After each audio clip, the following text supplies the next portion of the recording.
truth and justice reign.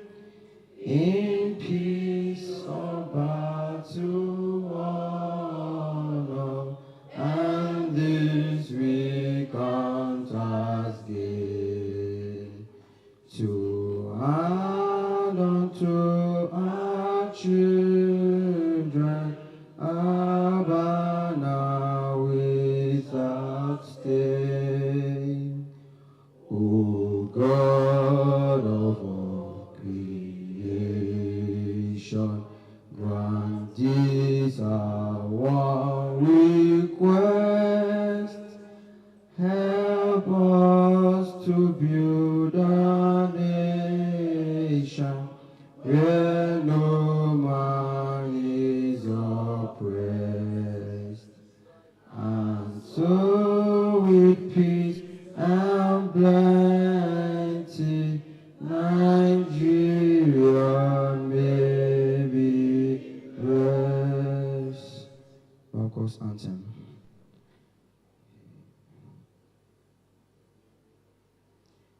Hail Babcock.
Thank you so much. Please, we may have.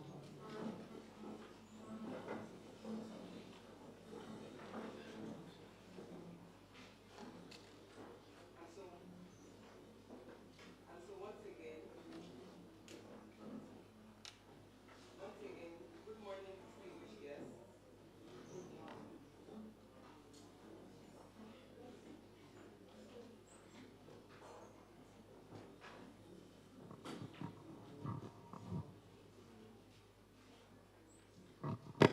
Good morning.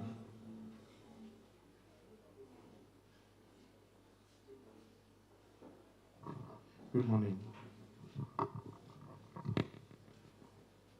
And so once again, good morning, distinguished guests. Good morning. Good morning. Ladies and gentlemen, on behalf of the Babcock University and Administration, I'd like to officially welcome you to the 6th Proprietors and Principals Conference. I was expecting some applause Good and a bit morning. of excitement. Good morning. The theme for this year is secondary school education, dynamics, challenges, and strategies for productivity.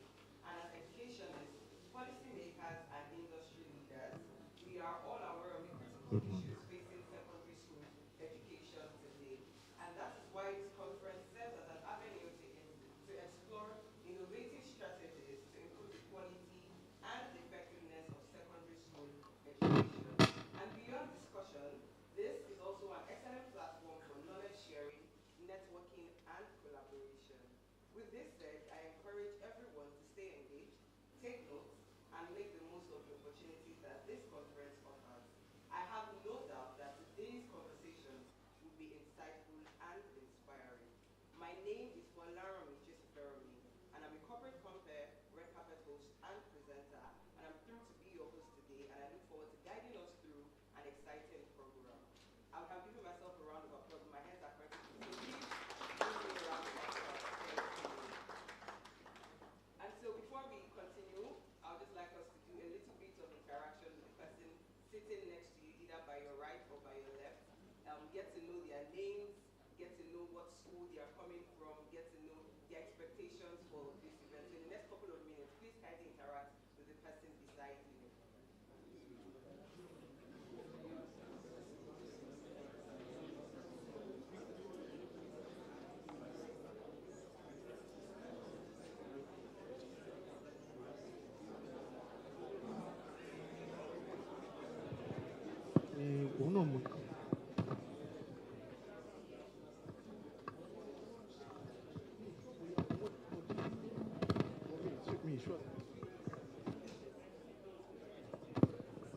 Thank you so much. Thank you so much. Thank you so much.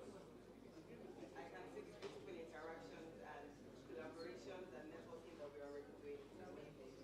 And so before we continue the order of events for today, I would like to ask for anyone who would volunteer to pray for us this morning as we commence the program. Do we have anyone in the house who would love to volunteer to pray for us this morning? Thank you. Give me a pen.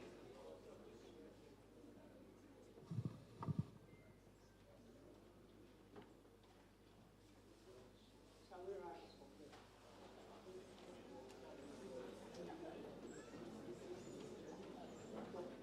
least we have to honor God.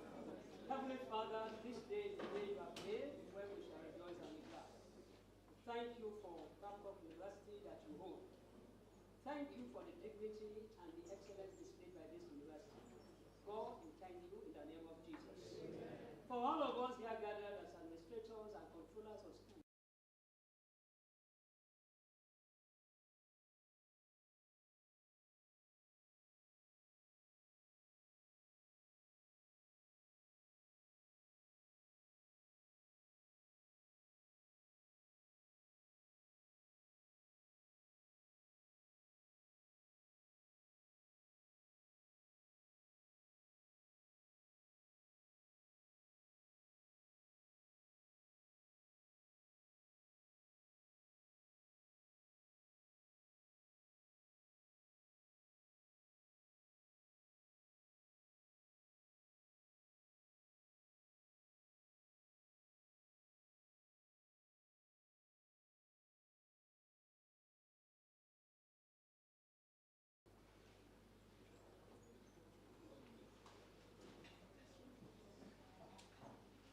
Good morning, everybody. We appreciate each and every one of you for coming. I'm sure you can hear me, so let me come closer.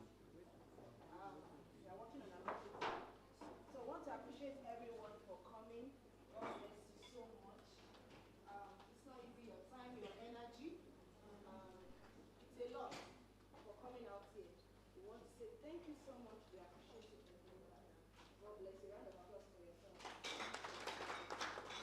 Okay, briefly, so that without wasting time, I might be not working, but let's introduce ourselves and the school, your name and the school.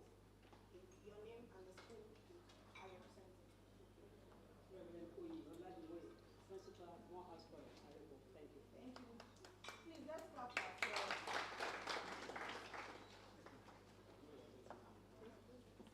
Okay, I'm Toluwani Ojo from January College. You can speak louder to from Damore College. Thank you.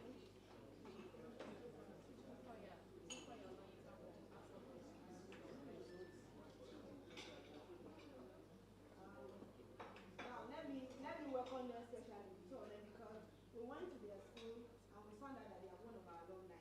One graduated in 2005 and one graduated in 2004. So we welcome you back. Oh, thank you for coming. So they are from Babcock School. All of you should like to come on.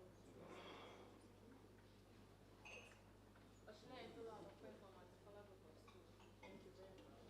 Please let's start our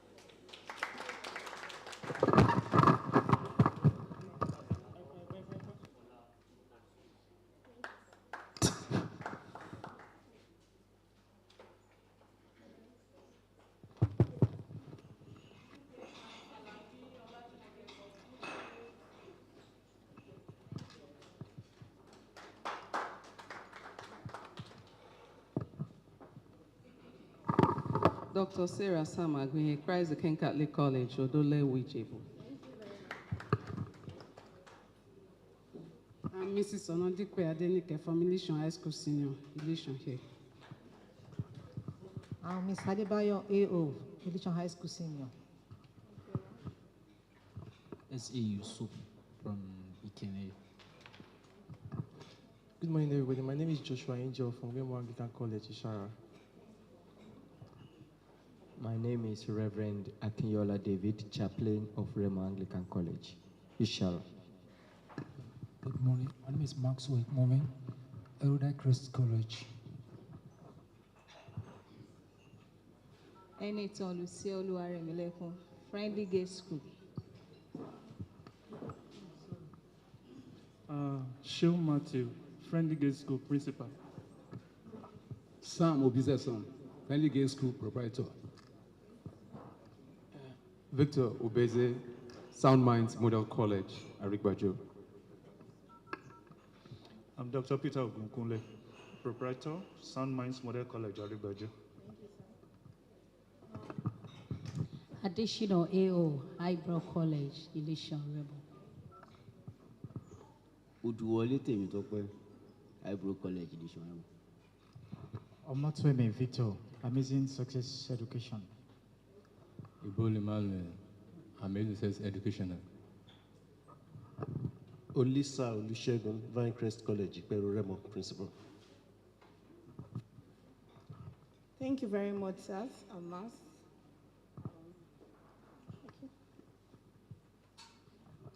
Oyinle Moses, Exclusive Educational Consult, Initial. Adebisi Adebulugbe, the Principal, Dorogos Private Academy. Lawal Olaide, the Rebus Academy. Dr. Samuel Obot, the Principal of Babcock University Secondary School, Lagos, Ogba. Okoro Afoana, His Lordship Private School. Adam Jennifer, His Lordship Private School. Adebanjo Lulolope, Our Lady of Apostles Secondary School, Jebodi. Mrs. Ayongade Efo, Our Lady of Apostles Secondary School Senior, the Principal. Mrs. Olabisi Ige, Great Bachel International College, Lagos.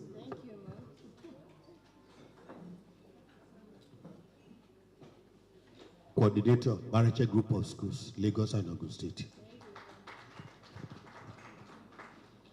Lawa Kamar, Barache Group of Schools, Lagos. Sam Francis Carradine Michael from Boswood School. Mr. Femi Akwata, Chorus College. Opeyemi Olaiya, DEC Academy. Alphonse Olusegun Pupo, DEC Academy, Mori. Vincent Epemerichi, ST Cambridge College, Lagos. Vincent Epemerichi, ST Cambridge College, Lagos. My name's Matthew Ife from ST Cambridge, Okota. Good morning, everyone. I'm Solomon from ST Cambridge School, Okota. Falayo Lukemi from Access International School, Magboro. My name is Eda Wandike from Ishombi Model College. Dr. Obiyo, International College, Befu. Adebanjo Adedayo, International College, Ibefu. Lawa Oluwadari, International College, Ibefu. Ogunleye Adeshola from Shombi Comprehensive High School here, Lisho. Festus Afolabi, Maximus Academy, Aripo. Ranti Okewo, Demi, Aripo. Fumi Tijani, Nicadec Schools. Faith Agbetui, Dr. Shoyemi School, Lagos State. Olajumoke Ogutono, Classic Royal Academy, Kenya. Emi Victoria from Classic Korea Academy, Kenya. Adewale John Adesoji, Classic Royal Academy, Kenya. Shegun Awoyomi, Classic Royal Academy, Kenya. Oluwafemi Odunlami, the Apostolic Church Schools, Mende, Maryland, Lagos. Ade Sanlo Adeoye, Pecan International School, Kenya. Olufemi Aja, Joy Comment Schools, Ikorodu. Michael Akedabi, ST School Festac. Afobe Patricia, ST School Festac. Good morning, everyone. My name is Imasme Blessing, ST Schools Festac. Dan Agbafa, the principal of Calvary Model College, Arepo.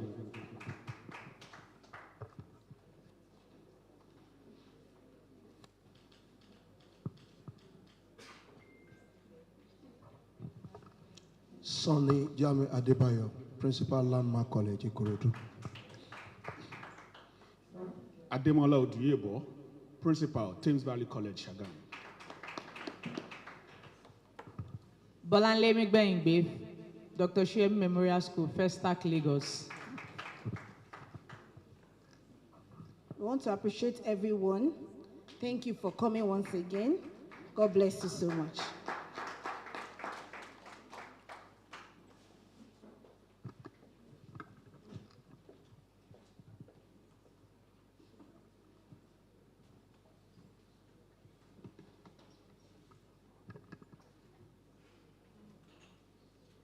Please, let's put our hands together for Ms. Funke again, once again, for that beautiful recognitions and also the introduction. I could see various schools were represented here, and I'm sure that we all came with some form of expectation for this morning's conference. So I would just like to go into the audience and do a little bit of interaction to see the expectations that we have for this morning's conference. So do I have any volunteer in the house that would like to say the expectations that they have for this morning's conference? Anyone in the house? Anyone in the house would like to volunteer to just tell us the expectations for this morning's conference, what you're looking forward to learning and gaining from this morning's conference? Do I have anybody in the house? Please, please, please, please. Okay, thank you so much, sir.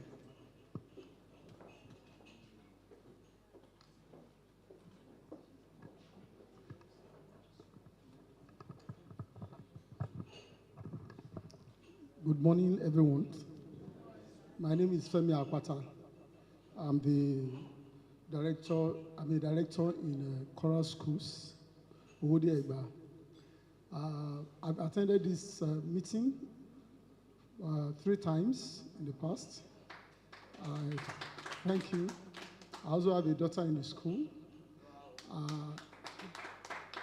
So one of the things I just told my colleague here, that one of the things I would have loved to do is to be taken around the school so that I can concretize in the minds of parents of my students that I've been there and I know how the facility works. And that will make them to know that it's a school that they would love to go.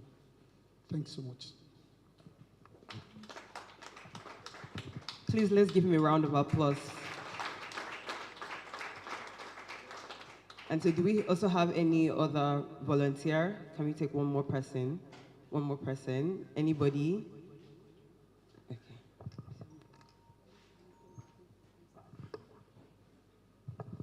Thank you very much. Good morning, everyone. Actually, I would like to take away from this conference all that will help us as stakeholders to project Babcock. And of course, that will also position us to help parents understand what it takes for a child to be 21st century compliant. I hope Babcock has got that, and I hope to go away with that. Thank you very much.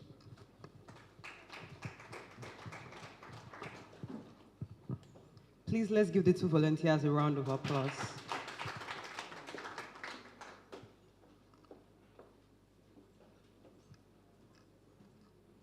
So like I said earlier on in the introduction, that we understand the critical issues that are facing secondary school education, and that's one of the things that we'll be discussing today.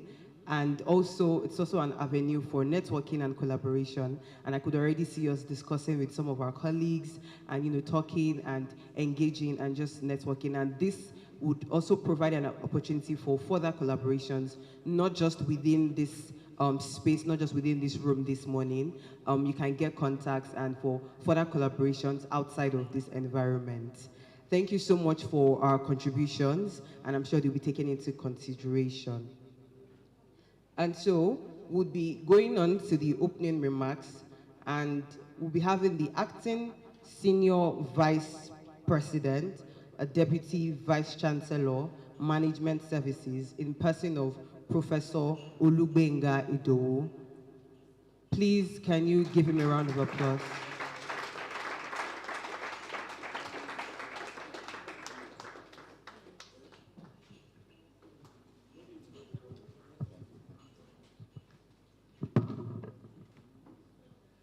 Good morning, everyone. I want to seize this opportunity to welcome you to Babcock University. The marketing department of this university is a department in our division of management services. The Deputy Vice Chancellor management services is not around. He's in the US for something very critical. So I'm standing in for him, person of Professor Aliso. Let me begin by asking, how many of us were here last year? Wow, wow. So those who are coming for the first time, you are welcome. And those who have been here before, you are welcome twice. All right? This is a forum for interaction. We learn a lot of things from you, and we expose ourselves to you too. And we think of those students under your care that as you manage, because like we are dealing with managers now, managing the student, managing your staff, and we appreciate your gesture, accepting to come to Babcock. Since we have started, this is almost, if I remember correctly, it's going to almost 60. This is the 6th year we are doing it. It has been very good interaction with you. We desire that we can capture the whole of Ogun State so that everybody will be here, we interact together. Not only in terms of the admission for students, you see, we have other things we can expose to you. There are those of you who want to do your graduate program. We have our PG school. We have the Sunday that can allow you to continue your work at the same time, be doing that one by the side. We can also learn from you to know the needs in the field, areas of interest in the field that can affect the way we also think. The key thing, therefore, will be all of us learning and gaining from each other. I want to encourage us to interact. I know some of you, maybe you meet at district meetings where they have principals meeting. Some you have seen their name, you have never met. Some are your friends you don't meet. This is also an avenue for you to meet and interact and share ideas. I want to welcome you to this program. We have good programs and good presenters for this period that we are going to be here. It could have been the Vice Chancellor coming immediately after me now, because the Vice Chancellor traveled to Zimbabwe. He wanted to be around too. But the acting Vice Chancellor is on the way coming. We are having another meeting, international meeting that he is addressing, but he's running out of that place to come and meet you. But while we are waiting for him to come, we will proceed to the next presenter, who will present, that's the first lecture, Student Support Services of Babcock University. that is in the person of Dr. Okonkwo Elizabeth. She will come as I step down from here. You are welcome once again.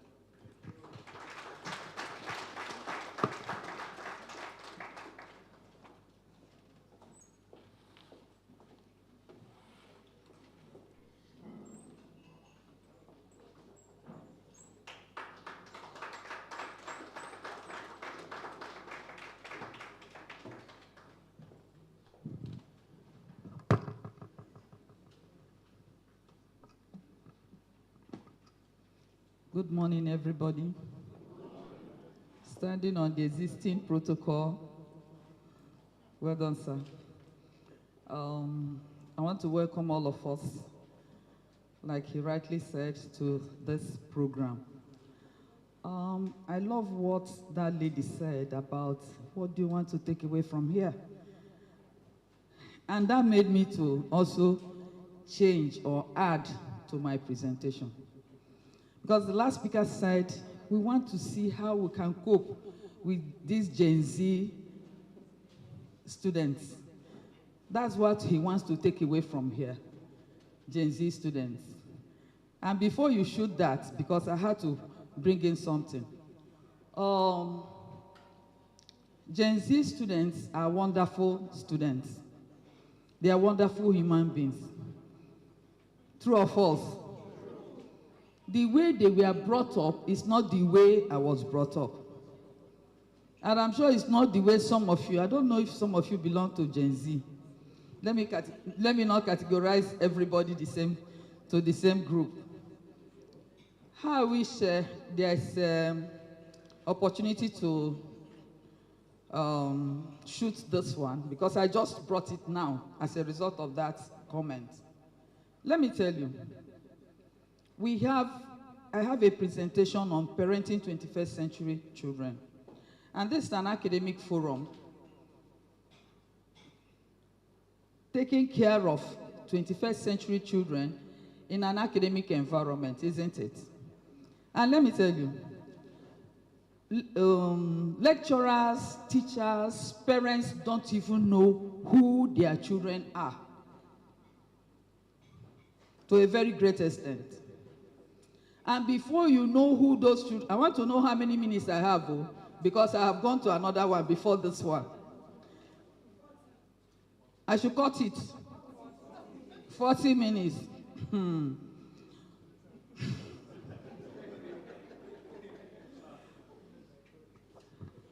These children, their generation is different from our own. Does it have anything to do with academic pursuit? Yes. Does it have anything to do with academic excellence? Yes. Does it have anything to do with secondary school children? Yes. I was invited, there was this forum we had in the university, Homecoming of Aswa Aqua. And they invited us. And if I knew, I would have brought that video on. And I had this video of, I didn't even need to speak. I had this video of secondary school students, final year students doing their, what do you call it? Yes. And if you needed to see, I'm sure some of you came across that video. You came across that video. I had to trace that video to Benin. And they brought cars, that my generation might not be able to get it. How I wish it was here. I didn't have time.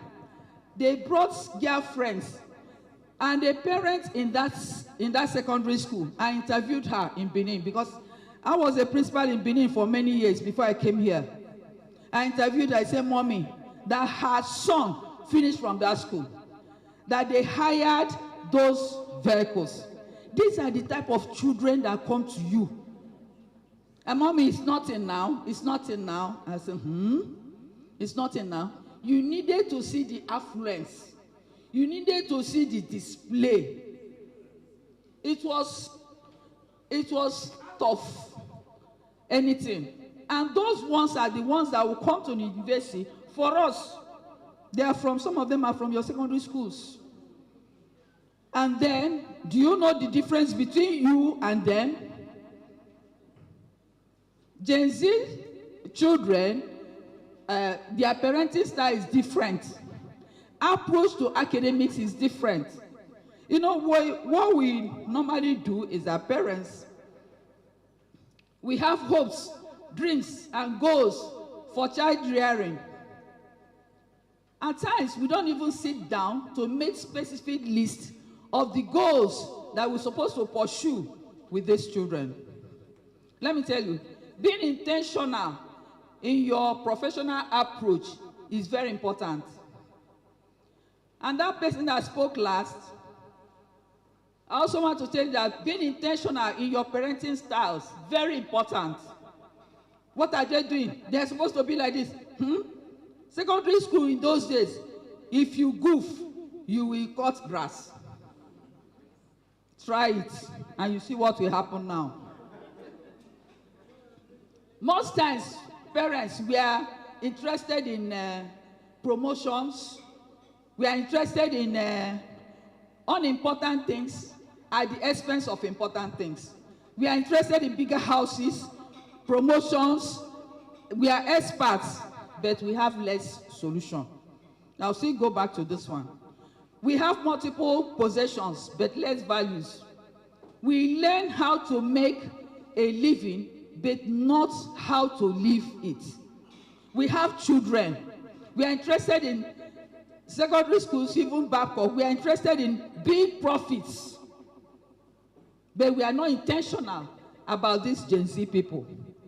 And we live in, I won't go into that, we live in two incomes and all that. We have money, but not the time. The sad aspect of it is that even as workers, we pursue our own and to the detriment of these children's future. True or false? Let me tell you, who are the Gen Z people? Do you know about your students? Do you know them? Do you know the challenges they are facing in your various schools?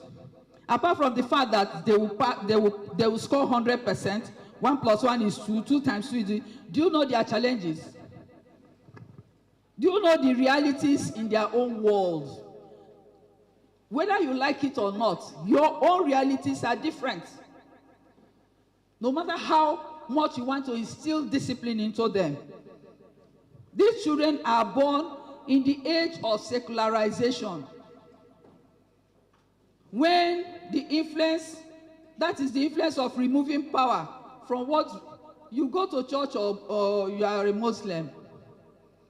They don't even want to. My son told me, I'm married to a pastor. My son said, Mom, when I say, look at these people now, please accommodate them. You know, your husband, Papa, father is a pastor. We are called. Mom, if you are called, have you asked God if he is called? My son, I felt this big. I said, son, manage with us. God will see us through. They are raised in a hurry. True or false?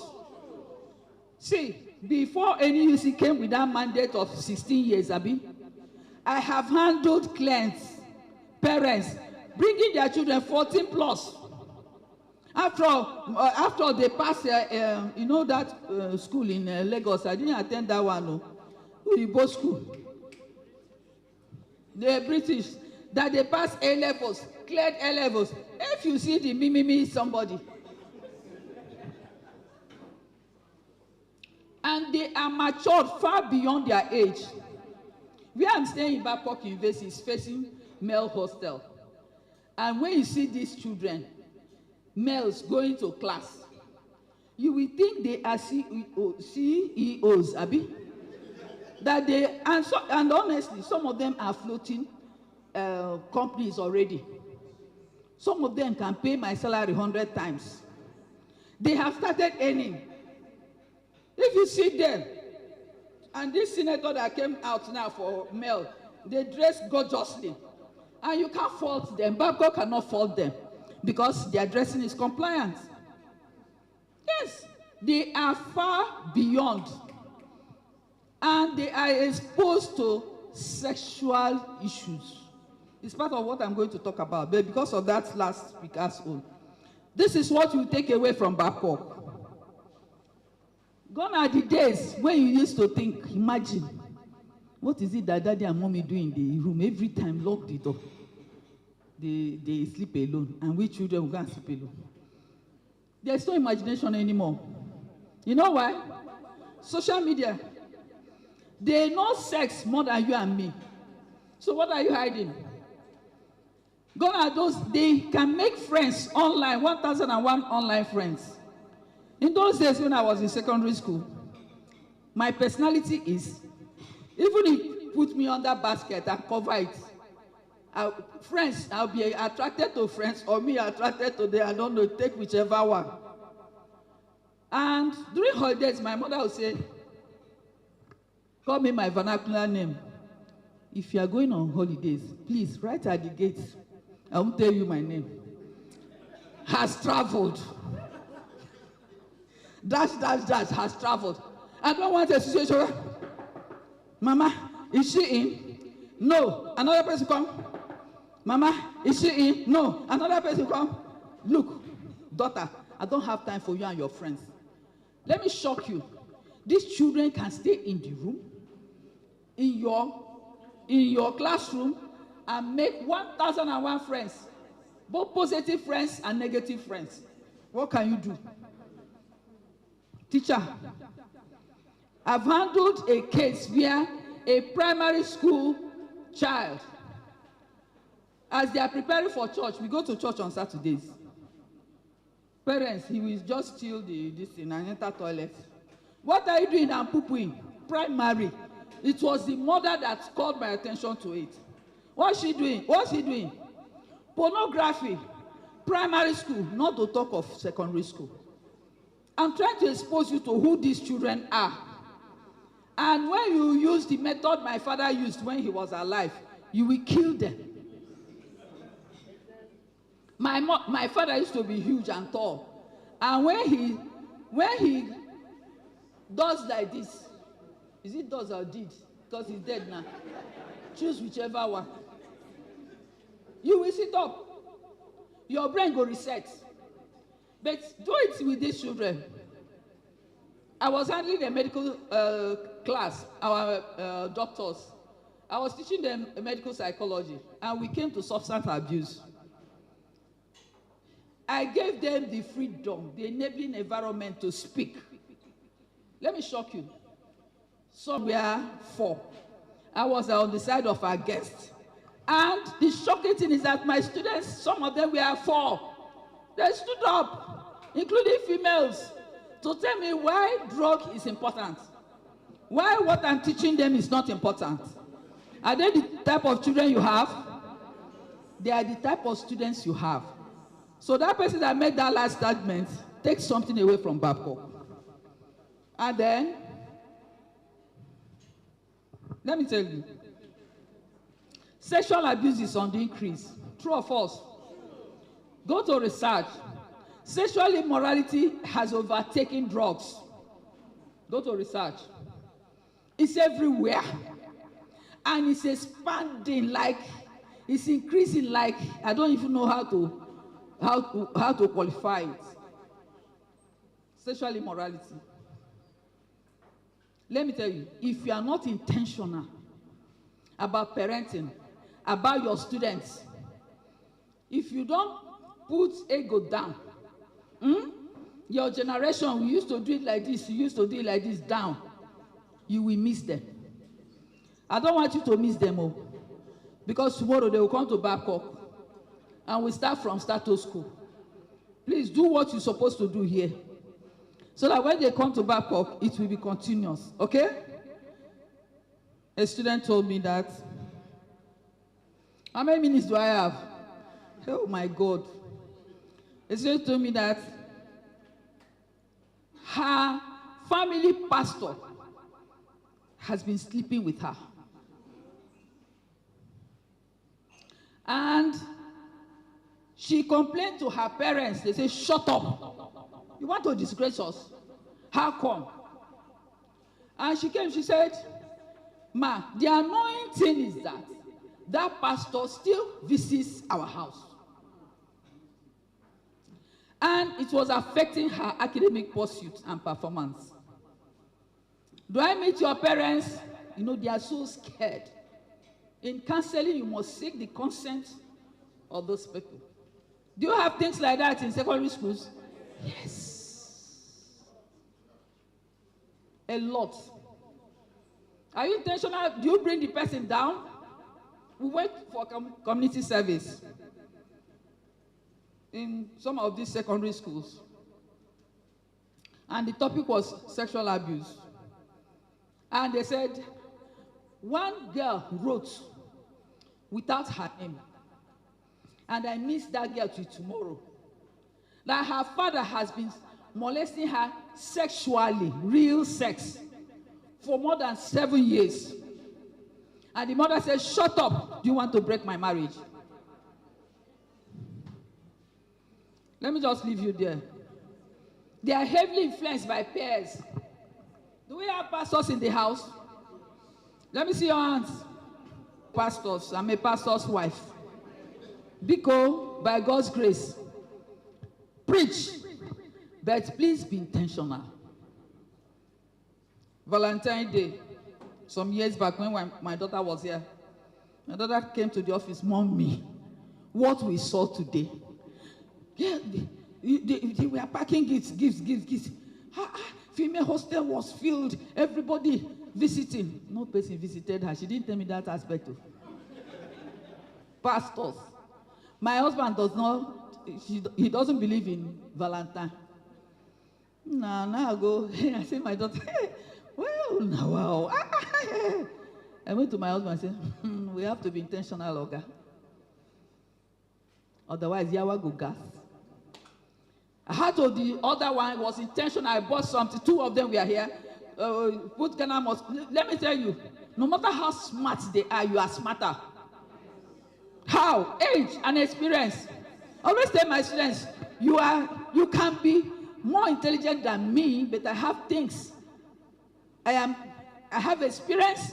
I have age over you by the grace of God. See, you can do them like this if you know how. So I delayed their pocket money. Then we were struggling. I was with PhD. My husband was with PhD. They were in this school. All of us. So I delayed their pocket money small. Went to buy Ghana must go. The small one. Package everything. And wrote, Daddy and Mommy love you. Daddy and Mommy love you. Wrote their names. That first food day, I said, come to my office. I didn't tell them.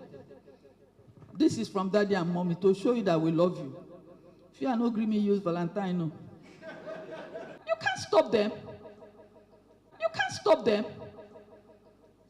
And they traveled. Those of them that didn't travel, we celebrated them and put it in various points. Does it have challenge? Yes. They are intelligent. But some of these things result to low academic performance. What do I mean? They are intelligent, but they are not performing to their yes. It brings about frustration. It brings about mental health issues, depression, anxiety. It brings about low self-esteem. It brings about low interpersonal skills. And these are the children you bring for us. Babcock, is it unique? I'll probably say, by the special grace of God, that Babcock is unique. We have what we call Student Support Center. We believe, I did education in those days, where the child is at the center of education. True of us, you have factors, agencies. Babcock, as much as possible, we try to reach all. And they are intelligent, but when they come down with some of these challenges, Student Support Center staff are there for them. There are ones that will cut their hands. We call it self-harm. There are ones that will even attempt suicide. There are ones that will not have the courage to do that. But they are dying inside. And all the staff in Student Support Center and Babcock University, They are sensitive to it. Some weeks ago, a professor called me from Babcock Business School, reported to my Oga called me. This student, they noticed that the student has been wandering up and down. And even at times, going very close to the toilets where there's window, upstairs. What does it tell you?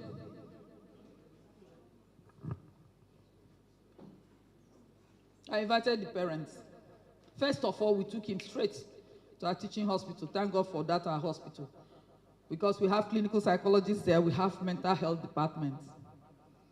I said, okay, for now, let him be hospitalized. I invited the parents, even though they were not happy. But I had to be intentional in my job. Because if I didn't hospitalize him, because I sent staff how many times to go and look for him, both in that place and hostel, even in the night, they couldn't get him.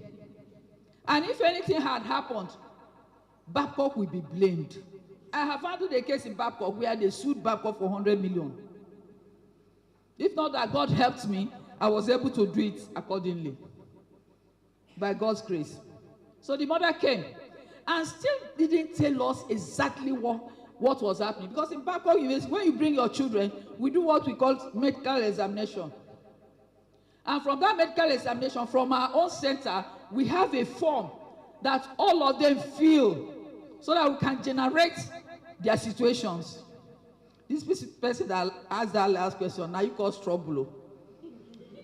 So that we can generate, and then we register them. And some of them with sickle cell, one that I handled, the mother said, you don't look it, so don't declare it. Yes, but she died anyway. Even the roommates didn't know. So she didn't declare it. Even when I invited her to my office, she didn't declare it fully. Okay, let me tell you. God is at the center of your work. If the God dimension is not there, human beings can beat you to it. The Spirit ministered to me to go and interview that man that referred, that has been noticing it. I called the man, called some of my staff. Oh yeah, the woman, we went to the professor. By the time the professor finished the analysis, what he experienced in that boy, man, respond. Man started crying. It's not that kind of cry like this. It's sobbing. Igboom, igboom, igboom, igboom. The cat has been left. And then he now appreciated what we did. She now appreciated what we did. And we did follow up and all that. This something had happened. Be intentional about it. Mental health issues are on the increase. And it's making these children to have poor work habits. They cannot multitask. You come to university, it's also affected my own son. You come to university where you have to wake up by 7. Some of them will not wake up. They don't know how to multitask because at home, they have cook, they have driver, they have, even mother will not allow you to go and read, go and read. They are not reading. They're running. So when they come to university, some of them, most of them, they employ the services of cleaners because they can't multitask. Even after paying for the cleaners, okay, faithfully go for your classes, faithfully read, and all that. You have to be. Okay? The kind of work people are giving us in Student Support Center is God that will help us. And they want us to be handling them one-on-one. There was this report that came 2 weeks ago, and my boss said, we need a staff to be following him. I said, Mama, you want to kill us? But I had to consent. Follow him to the room. Follow him to make sure he goes to class. Follow him to do it. Principals, you have plenty work. The essence of this is please do that work faithfully before bringing them to us. Hallelujah. Let's go, let's go. Let me use 5 minutes to do this one. This one is not the topic of the day. Let me just cut it short in righteousness, because this Parenting 21st Century is about 2 hours lecture. But let me cut it short in righteousness and flow with this one quickly. Look at this. That's the title, the big title they gave me. And my brain was doing. Even this morning, I had to change this thing again. Yes, go. Let's go. The topic suggests that the content will explore the challenges and responsibilities of leadership in secondary education from both moral and administrative worlds. In secondary schools, administrators and educators often face moral and administrative worlds due to what? Yes, I want you to note the variables in that in that topic. What are the contemporary ones that will? Let's go. You can look at it. They have mentioned some of them. Do we experience them? Do we experience these ones? I opened social media the other day, and I saw a boy that was caught. I don't know if you saw it. The clothes. He wrote, did you see it? Oh, my sister, plenty. The whole of the note was all over him. I said, God, this one has gone haywire. That's the type of things you experience. What of bullying? If not in Babcock University, how we handle bullying? You might devise your own means. And parents will come and be shocked, because if any person is expelled or is suspended, the first port of call is my office. Parents, what? Is it just because of bullying? No. Bullying, we have student handbook. And if you are bullied, what's that? Expelled. Even if you want to beg, you stay at home for 2 years, make your brain reset. And they say, is it just I say, Mama, it is not my decision. See student handbook. And as soon as they enter, everybody is entitled to that handbook. They're giving to them. Bullying. Let me go. Substance abuse is another one. Substance abuse. I had my training in neuropsychiatric hospital at Babcock. That's where I did my IT. And I met a man, renowned lawyers there, doctors, timbers and calibers. They are there. Because of what? Drug. Time will not permit me to go through the neurotransmitters, the brain chemicals and all that are involved in drug. That's not the topic. But what am I saying? I handled a client that started drug use in primary school, unknown to any of them, any of the family members. And as at the time I met him and they gave it to me as my client, he was already a full-grown person, even had gone abroad and came back. And it was so serious, drug can hook, and drug can vandalize somebody, can destroy them. Drug, be intentional about it. Sexual misconduct. Sexual misconduct, I've said a lot of them here. Now, you are principals, Abi. Some of your staff, did they harass your students? Nobody is talking. You have not experienced one. You are not intentional. You have. I had a proprietress friend, and she told me a story. Father was sleeping with a child in primary school. That child was tired. I'm not talking of research. And came to the proprietress. No. the child so much got used to it that she now cornered a male pupil, and they went to one corner and they were caught.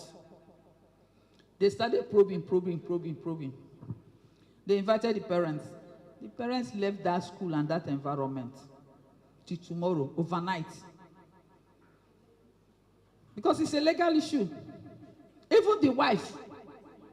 Oh, ignorance is very bad. You want to spoil my marriage? All of them. Will that stop? Have they destroyed that child's future? It happens everywhere. Let me tell you. If you're a lecturer, you're a staff, please, for goodness sake, leave this girl's breast alone. I'm not saying it, I'm not laughing. No. Leave these girls. If you're a Babcock investor, I usually pity the guys. If you see their waist as they are going, you see, please condition your eyes and your feelings. Let me tell you, we have emotions. If you feel somehow, is it normal? You're afraid. It's normal. When I teach psychology, I always tell my students, when you feel aroused, you are developing properly. What's the difference? 10 minutes is the difference. Please, a student will come to your office. You say you are tempted as a lecturer, as a staff, as a teacher, as a principal. Wow. Please, take this thing away from Babcock. Leave it. Don't do that. It's inappropriate. Corruption, bribery for grades and all that. Does it happen in your schools? Yes, it happens. Financial mismanagement, does it happen? Look at them. When parents want to seek for admission, they are very desperate. Marketers, true or false? True. One, after helping him, if you see the envelope, it's like this carton and this thing. I said, sir, I did my job. He was looking at me. If you give me that envelope, my conscience is what? Yes, to it. Please don't let money make us not to be intentional about these children. It's very, very important. Corruption is on the increase. Students, I'm rushing because I had to take my time for the other one. Cultism is on the increase. We have part of students' disciplinary committee. We have what we call it. We call it gathering that is inappropriate. There are gatherings in your secondary schools that are inappropriate. Principals, shine your eyes. If you don't shine your eyes, whether you are in private school or public school, things have gone haywire. A lot of things can happen. Please, Transinco, do you experience it over there? Even some of them, when they are late, they come, I will not go. In those days when I was in university, I graduated from here when it was ASWA. Then Oyibos were our lecturers. 7 o'clock class, Oyibo would be running, and you will be running. Because our quality assurance that time, they will go to classes. As they mark you down, that's how they mark the lecturer down. And if you are late, how many times? There's something they call it, tardiness. And how many times they will ask you to drop the course. But we don't do it now. Students just lie down and they will not go. Poor attitude to academic responsibilities. They will not even do their assignments well, do they? They don't. And we leave them. Theft is on the increase. What of social media misuse? Do you know the one that is raining now? They will corner a girl to take her nude picture in the name of love. and they will take the new picture and they will start blackmailing the students. They start blackmailing the students to get money. Otherwise, I will do what? I will post it. This is what is happening. Sharing false information about teachers and students, we have to be intentional. Addressing, let's go. Let's go. Addressing these issues requires a strong moral and administrative leadership. What? That includes what? Let's name them. Number 1, number 2, number 3, number 4. You have to be proactive. Let's go. Administrative leadership focuses on the operational aspects of managing a school. Managing a school, which includes resource allocation. Welcome, sir. I'm humble, sir. Resource allocation, policy enforcement, staff development, effective strategies. When drug was coming up newly, our former VC now said we should train our staff concerning drug issues. Look at some of the contemporary challenges you have, issues that you have, and develop your staff. Like I told you, I was a principal for 9 years in Benin. Some of us, how do I put it? Some of us don't want our staff to develop. True or false?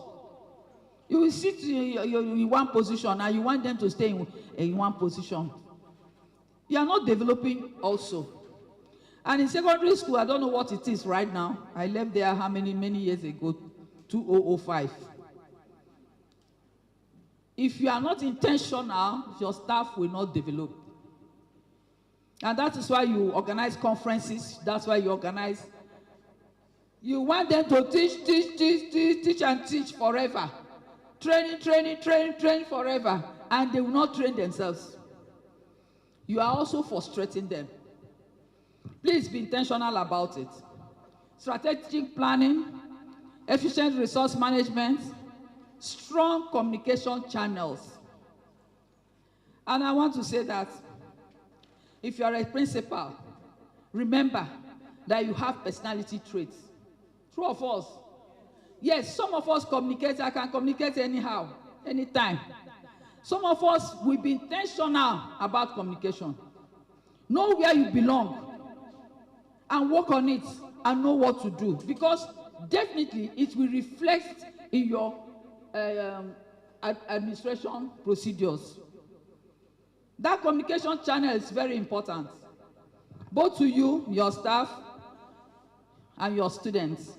And performance monitoring is also important. Let me quickly go through this one. Then you ask me, what are the strategies?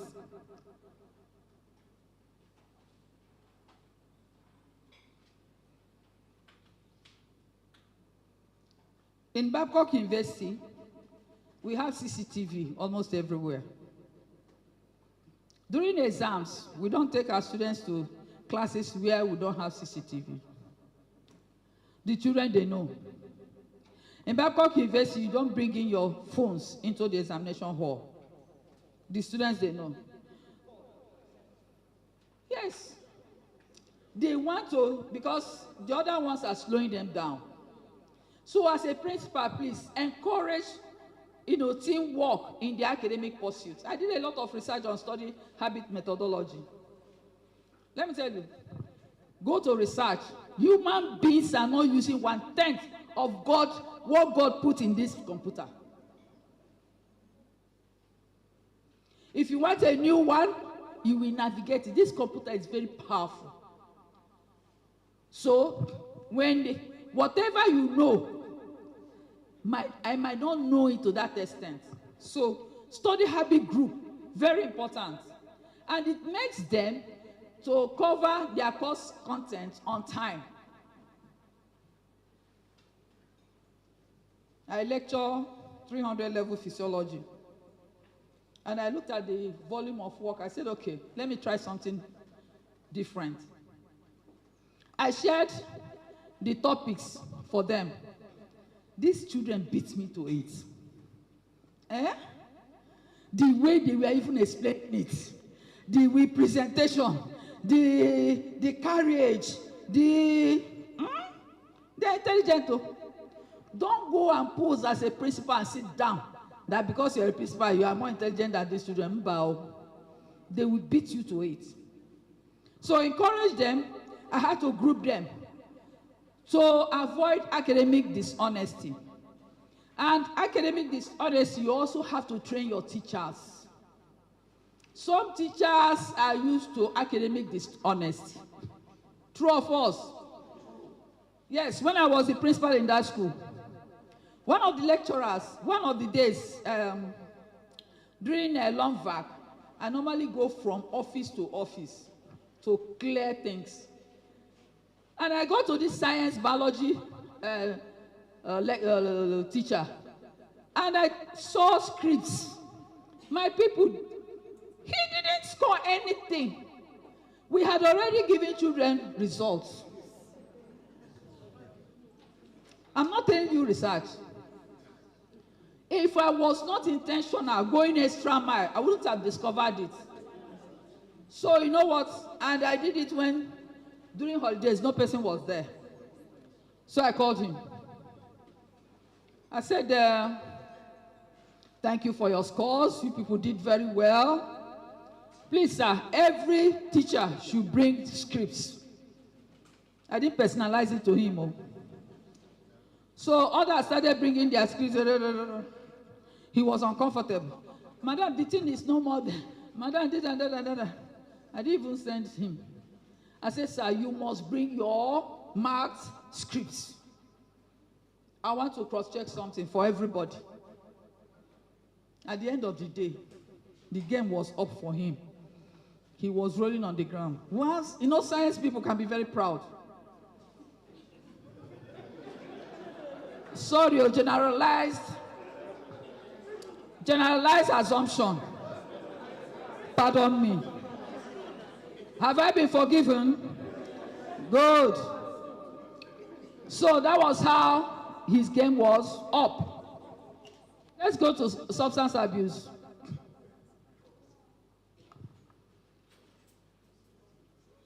Substance abuse, down. How many minutes do I have? 40 minutes. I say I have 40 minutes. You are a good mathematician. Okay. Strategies for addressing immoral.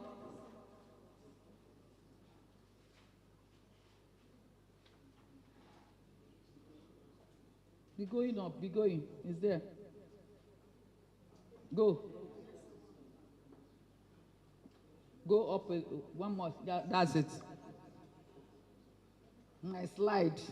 I own them. So, if you think because they are in secondary schools, they don't do anything about drug.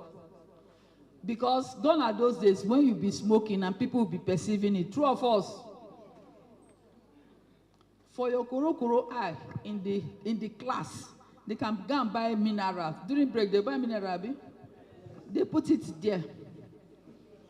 They take it. What are they taking? Mirinda, Fanta. That one is not your business. But if you're not intentional, I would suggest that secondary school principals should train people on drug issues. Yes. Those of us here, we were trained on drug issues. Because when you see them, you will just mere observation, you will get it. Drug is killing our children. And let me shock you too. If I bring my gadget now to test some of you will test positive. Forgive me. And then if you test positive, okay, don't worry, I've seen you. If you test positive, If you test positive, how will you now train another person? Indiscipline and disrespect. Develop a code of conduct. In Student Support Center, in Babcock University, somebody was sent on suspension for fobbling the girlfriend. And the parents, in his presence, in the presence of the son, is it just because of kissing and touching the breast that people are giving him this? Develop a code of conduct that can help you to an extent. You know, at times I tell myself, Jesus could not reach out to many people. So the ones you can reach out to, let it be qualitative. Let it be quality. Let it be effective. Okay? Then you are adding value to people's life. Look at that one. Let me run. Sexual misconduct, corruption, gang. Okay? Okay?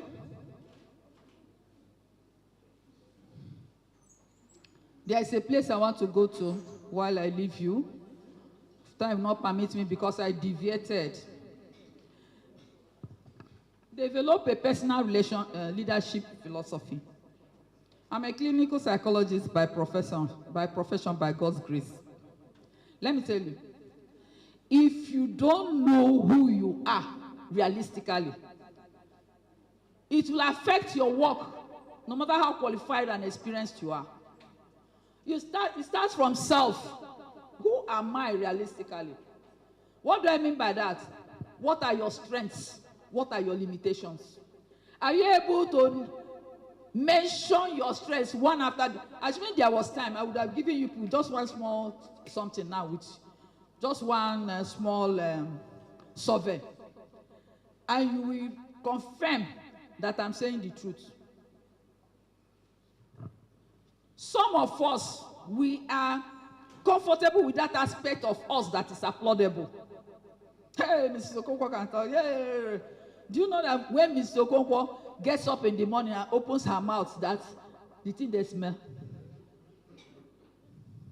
Some of us, we are not comfortable with that aspect of us that is not applaudable. As a leader, you ought to know your limitations, your strengths, and your weaknesses.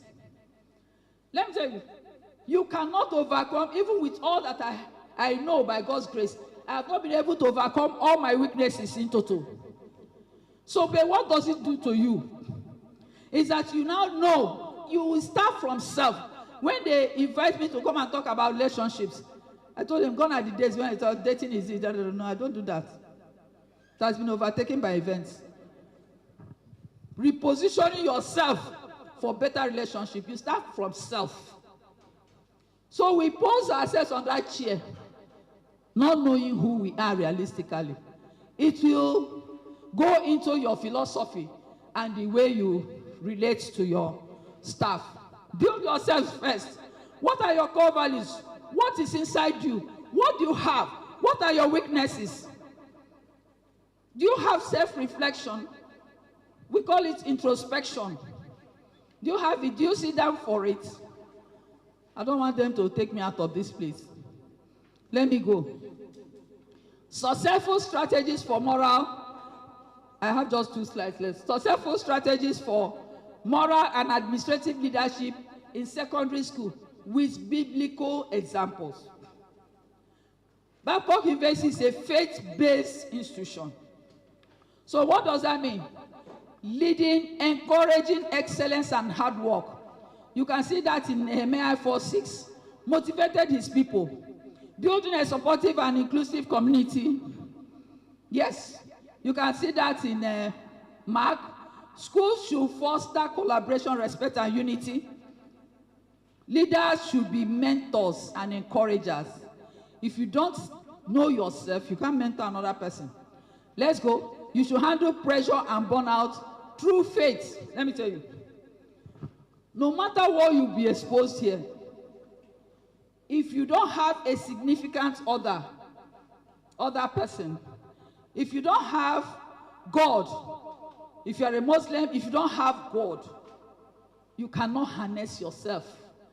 and your duties and your responsibilities. Human beings are trickish.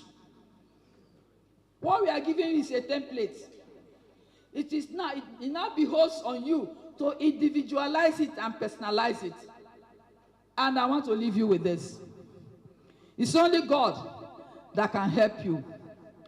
Without God, you are nothing. Thank you and God bless you.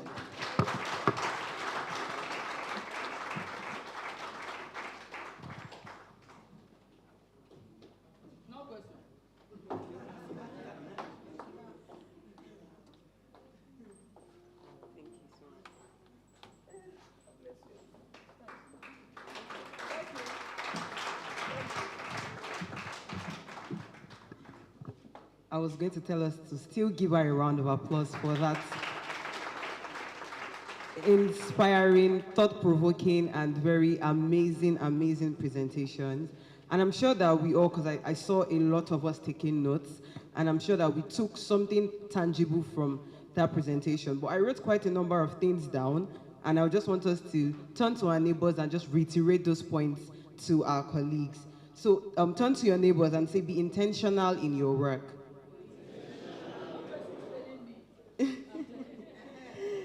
Come on, turn to the person by your right or by your left and say it again. Be intentional in your work. And then now we say this one in the Nigerian dialect and pidgin. So shine your eyes. I mean, I can see the demonstrations. Turn to your neighbors and say, shine your eyes. And then lastly, tell your neighbors, work on your weaknesses. Come on, tell them again, work on your weaknesses. And so as the presentation was going on, we had the acting president and vice chancellor of Babcock University, and I'll be calling him up on stage now in person of Dr. Folorunsho Akonde. Please let's give him a round of applause as he makes his way to the stage. Please let's keep clapping until he comes up on stage. Let's keep clapping, let's keep clapping. Let's keep clapping.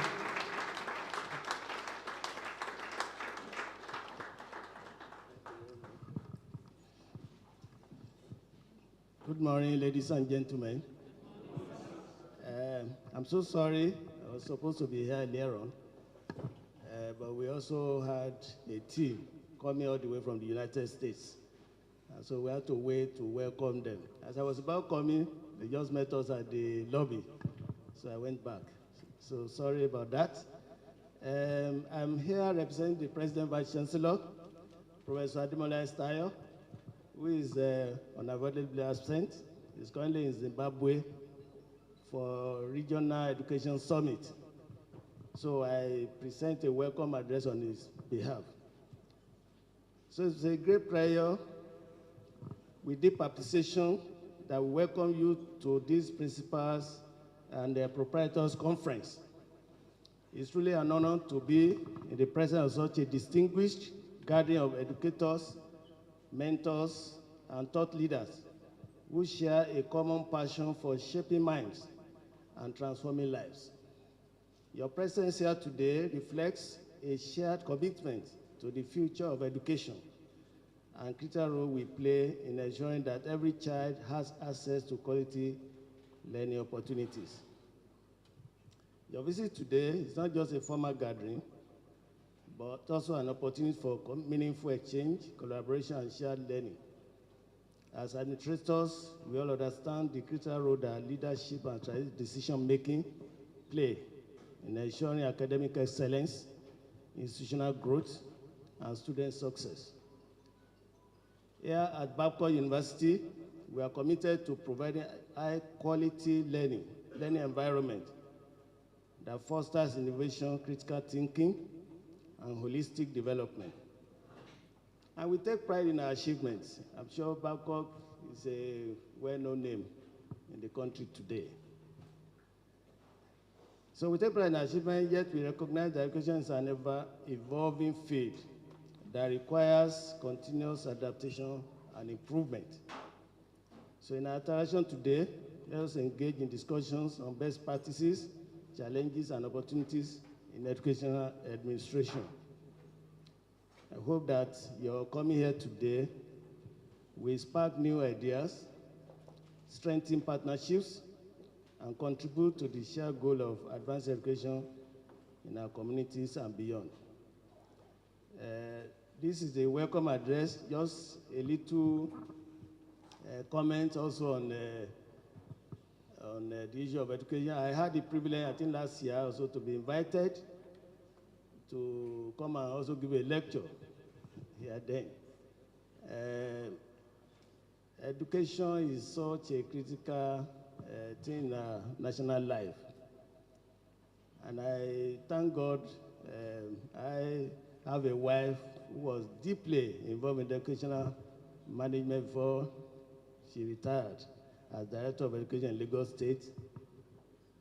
And in the short interval between my corporate experience and coming to academics, we also had a small school we were also managing in a way. So I had little experience as proprietor, so to say, and then as a practitioner. And why I'm saying this is that there are a lot of challenges in the educational sector. And sometimes we need to really also identify things that motivate us as practitioners in this time. We have the power to shape the future of our nation. And that is very, very important. When you look at this sector, you also notice that if we don't really have a focus on understanding that it is not just a job to earn salary. If we don't see it as a calling, we will not be able to get self-motivation in it. And what do I mean by this? It's probably the least paid profession in our country. So it may not be so attractive because maybe the pay is not as much. But if we see it as a calling, the benefits that come over time is mind-boggling.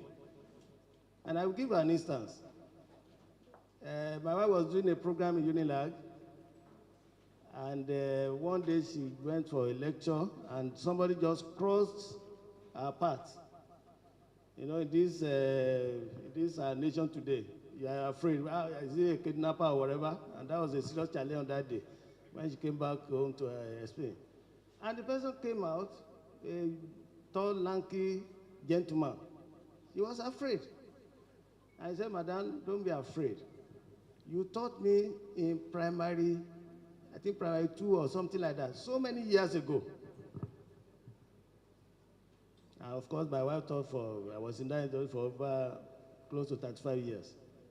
This former puppy was already well placed. He was in abroad. And that day, she received some benefits of a good teacher from an American former puppy.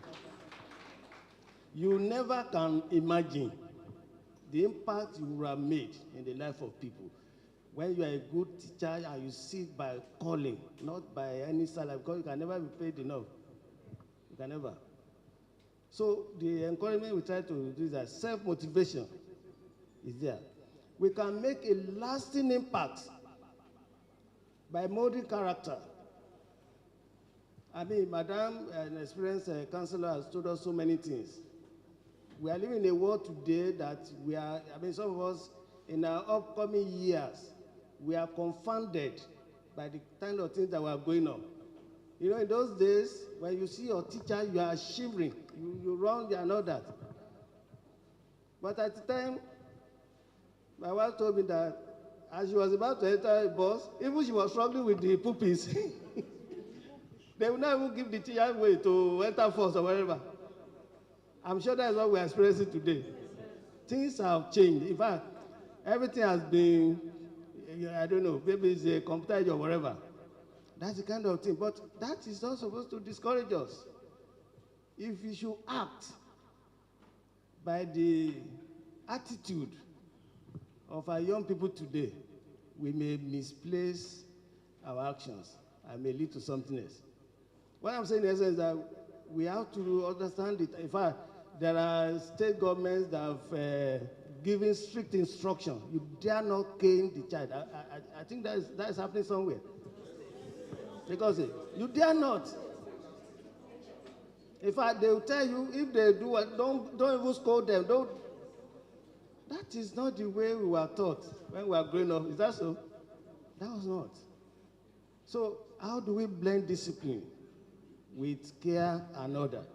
There are many, my dad tells me that many of the boys will come to class in the morning, they have not eaten. They have not. Because things were hard. In other words, empathy is supposed to be part of our job. I'm trying to bring this up because these are some of the sacrifices of our job, which in the immediate may put so much pressure on us, may try to demotivate us, from policy makers, from this, of that. Some of us are proprietors who own schools, and you are unfortunate to have some, like we explained, we have teachers doing lesson within lesson. You know what I mean? Lesson within lesson, you know what that means? So, but those are things we have to navigate through at all times. So the joy of seeing students grow, you know, somebody you taught 5 years, 10 years ago, and they are well placed, they will remember you when they get to those positions. But if they are abused, if they are treated roughly, they will also remember. How many of our teachers in those days, there are some we reflect on, that teacher used to cane heavily, used to do this and that. Whatever we do to the little ones, they register. That is not to say we should compromise discipline. And there are also students, and Madam knows, from their counseling unit, those who they taught many years ago come back and say, thank you for the discipline of that time. And they saw, they're now seeing the effect of it in their lives. How it's making them to grow and to progress. So the Lord will help us in how to navigate that. I just want to add those 1 or 2 points, just to reflect on this note. I want to, on behalf of Professor Ademola Stayo once again, I want to welcome you to this session. And I pray that the Lord will richly bless us today in our interaction. Thank you very much.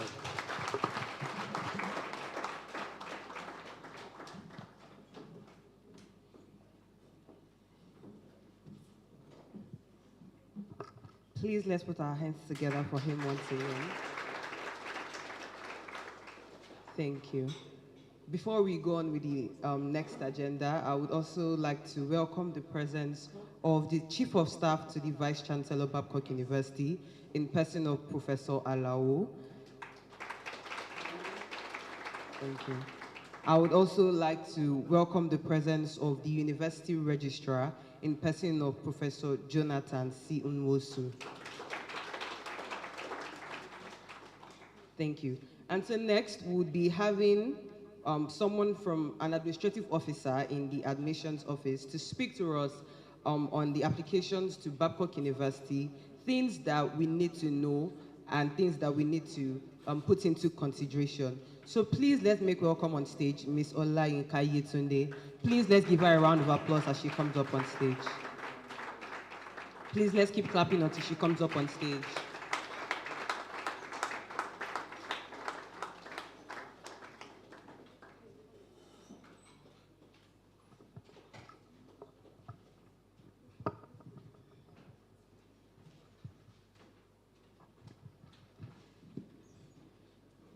Good morning, everyone.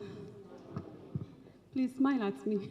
Good morning, everyone. Good morning. Okay, standing on existing protocol. Well done, sir. I'm from the admission office. I'm actually representing my madam, in person of Dr. Mrs. Chioma Patience. And I'm here to give us some vital information on Babcock University application. So I would like us to be attentive. Thank you. So the first thing I will be talking about is, in case you want to jot down, the first thing I will be talking about is the admission requirements. I don't know if it's on, if it's up here for us to see. Thank you. So I'll be talking about the admission requirements. And actually we have different application forms for different candidates. Depends on the cases of the applicants. We have the post-UTME form, we have the direct entry form, we have the fresh foreign form. Babcock also admits fresh candidates. So we have the fresh foreign form, we have the local transfer form, and we also have the foreign transfer form. So I'll be explaining how this works. For the post-UTME form, it is actually meant for graduates, fresh graduates from secondary school. For our secondary school students, SS3, just graduating and applying into university, they will be getting the post-UTME form. And the requirement for this is that we expect that each prospective applicant have a minimum of 5 credits in their O-level, WAEC, NECO, GCE, and even NAPTEP. And it must include mathematics and English language, and any other 3 relevant subjects. So we also expect that let us note that for medicine students, each prospective medicine applicant are to have their complete O-level in one sitting. Do we understand that? So they are to have their complete O-level in one sitting. Babcock will not admit students for medicine, will not admit medicine applicants that has 2 combinations of results. We only advise all one sitting results, and we work with that. And so for direct entry applicants, these are those that has A-level or JUPEB.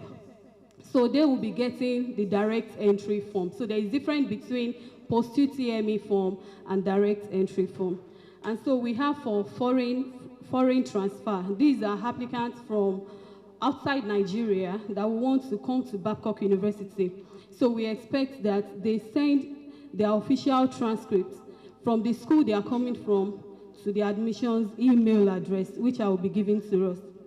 And the official email address for the admission office is,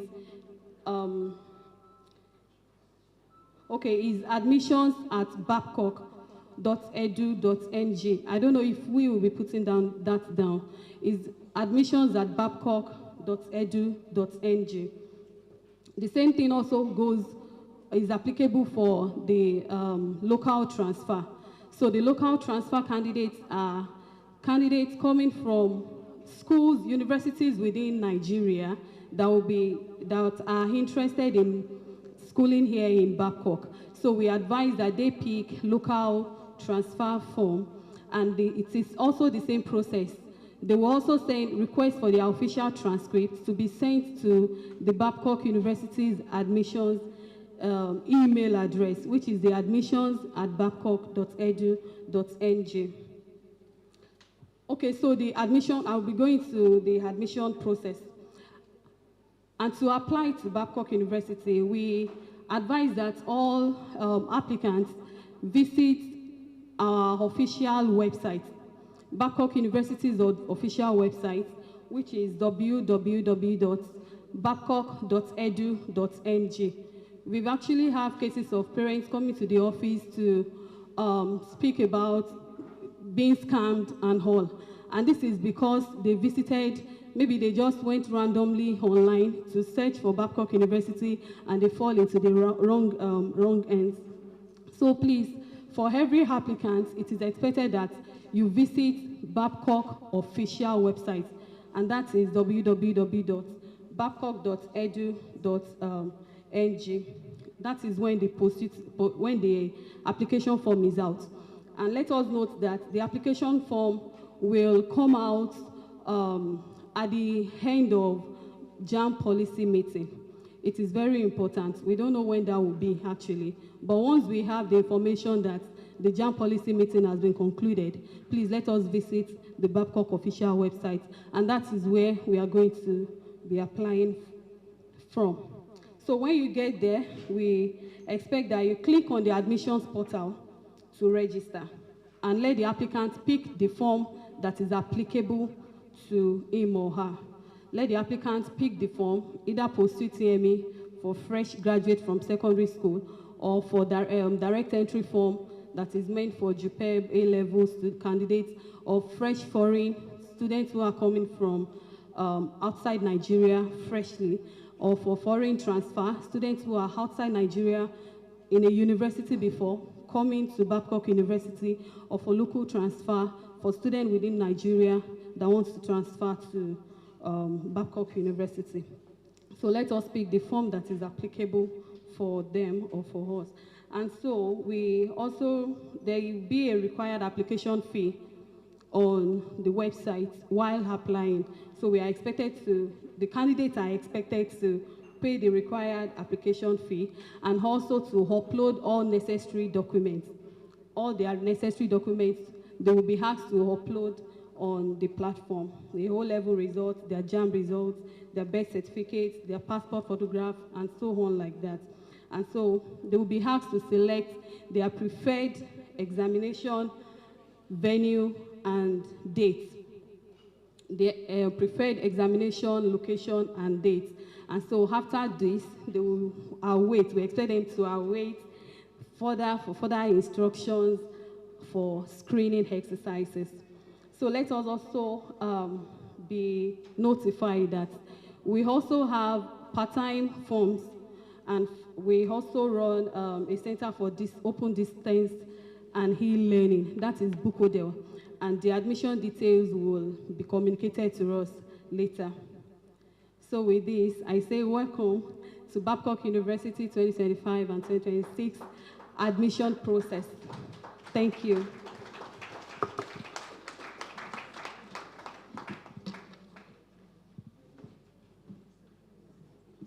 Please let's put our hands together for her once again.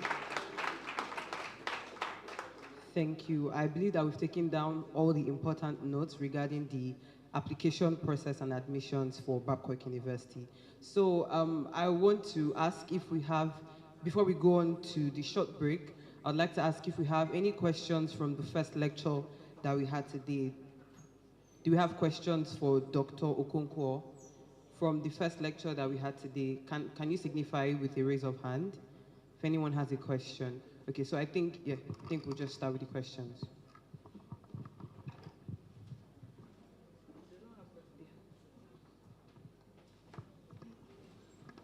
Good morning, Dr. Okonkwo and all participants. Mine is more of a concern. While you were talking, you made a comment that touched me. I think I am also a victim. You said that these Gen Z children are raised in a hurry.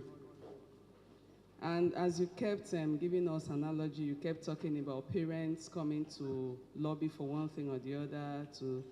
And it's a very big issue for those of us in private schools. We have parents even trying to change the policies of the school, insisting on what they think they want, and even making comments like, the fees, we use our fees to pay your salaries, stuff like that. So how do we handle the parents?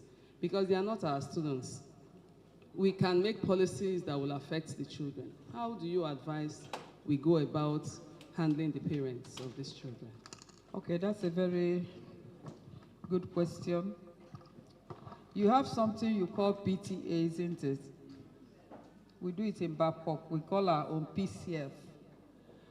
So at the beginning of every semester, that PCF, we call parents together. And you have to, private schools, I don't know whether to say I'll pity you or something. Yes, because I was there before. You know what parents will do?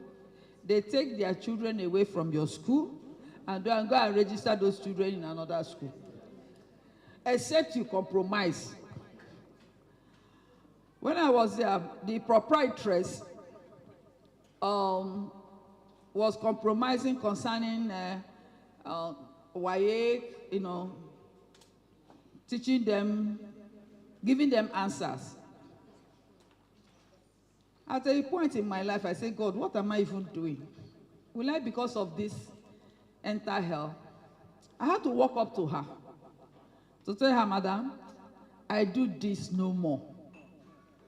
Because I'm married to a pastor in the Seventh Adventist Church, I didn't have a steady job. I was moving from one. When he goes to Saba, I'll follow him like zombie. When he goes to, okay, don't tell my husband, though. When he goes to Benin, I'll follow him. I lost number of years. I said, and I was scared of losing this one also in Benin that time. But I looked at my conscience, I said, no, I do that no more, ma.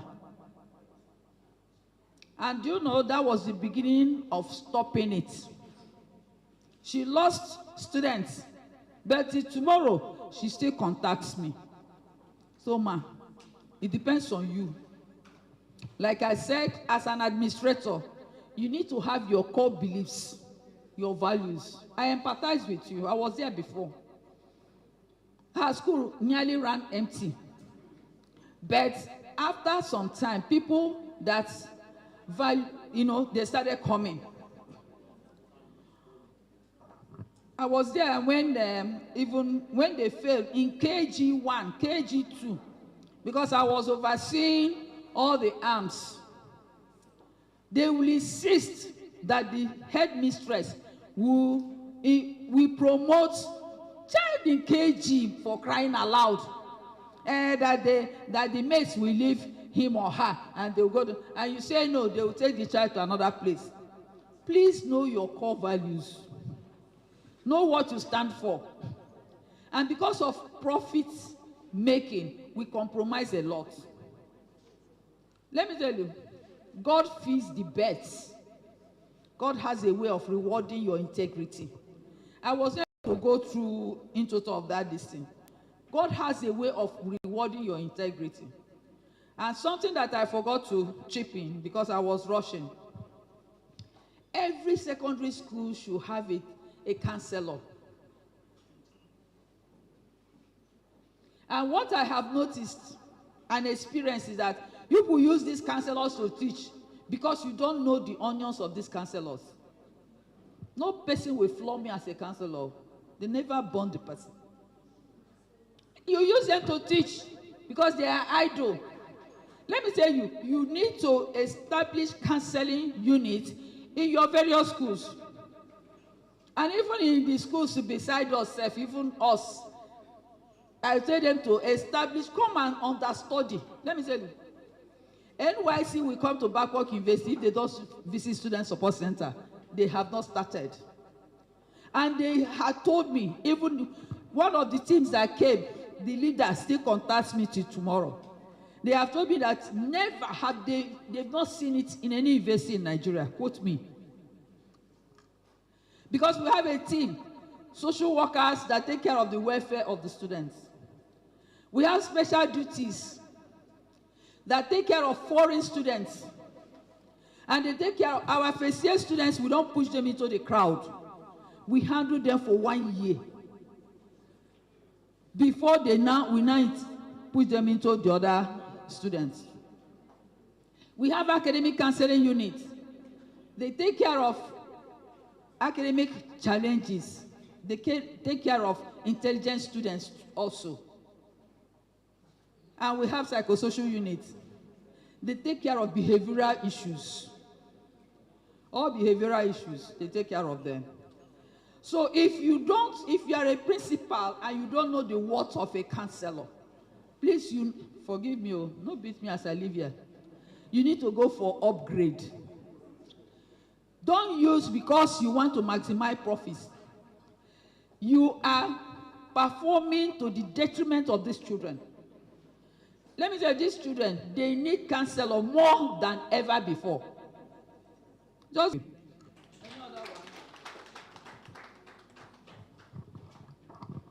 Thank you so much, man. Starting on the existing protocol, I want to ask a question. How do you handle a case of examination malpractice? Please let me explain. And in this case of examination malpractice, there are two games here, or two agents. We have the source, we have the collector. The source is the one supplying the answer.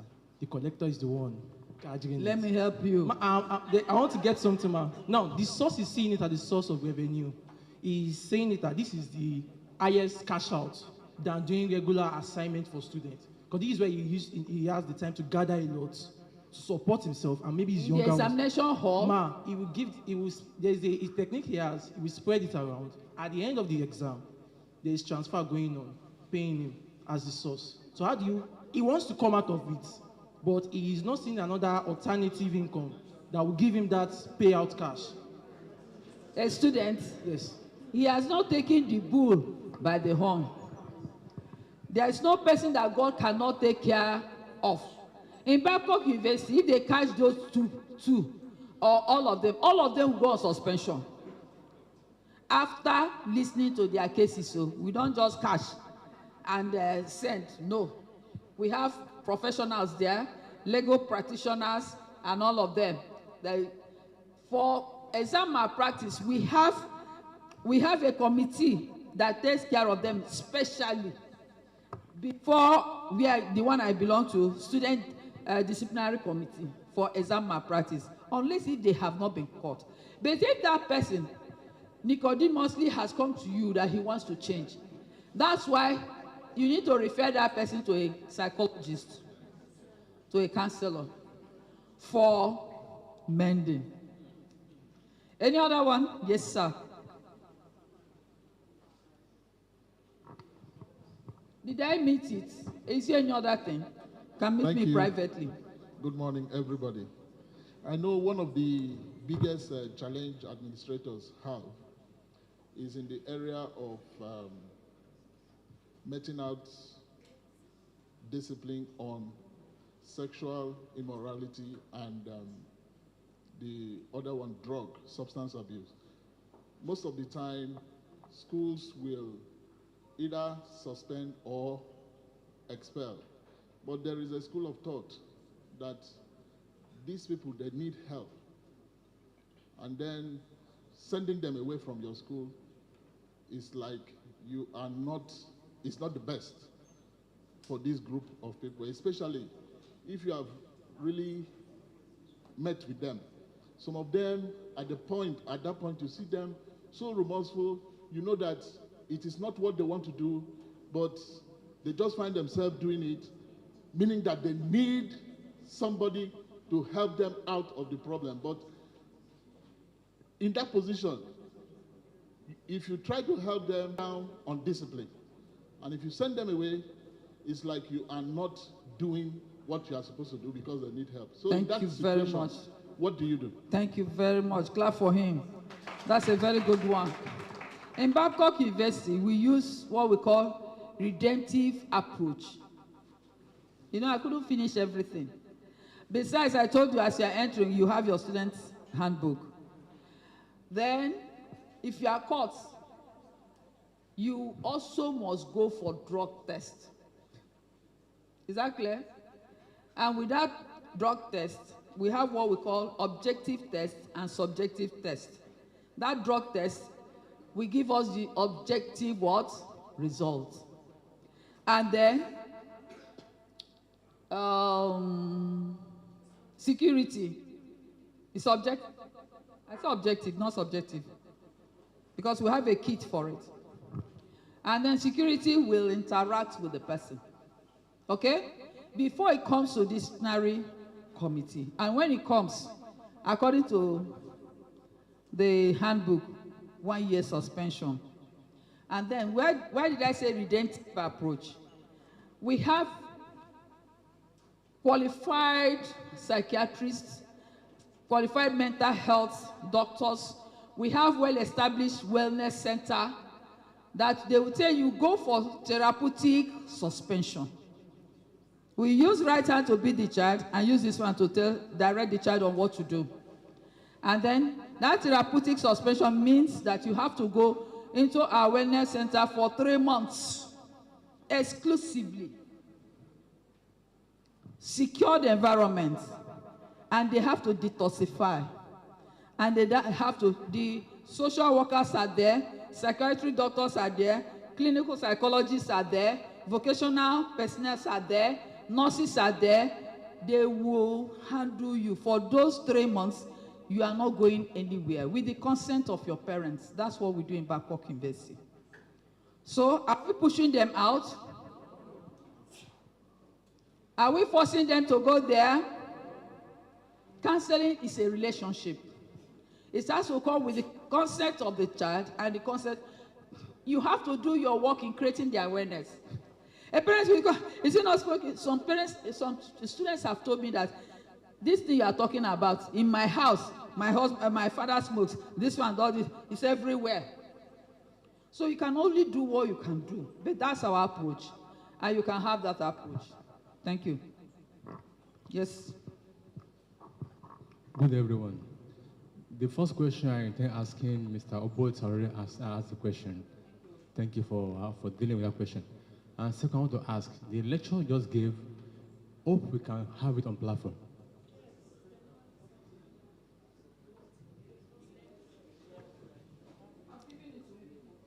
Thank you, that's all.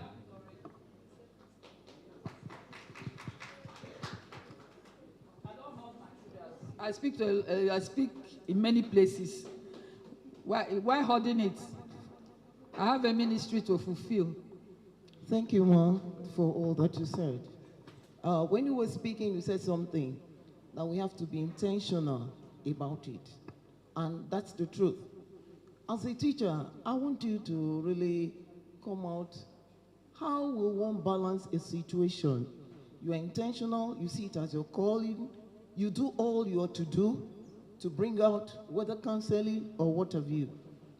And now, what I found out that about teachers in private schools, some will go solo because of the things we hear outside. A teacher is doing the right thing, and a student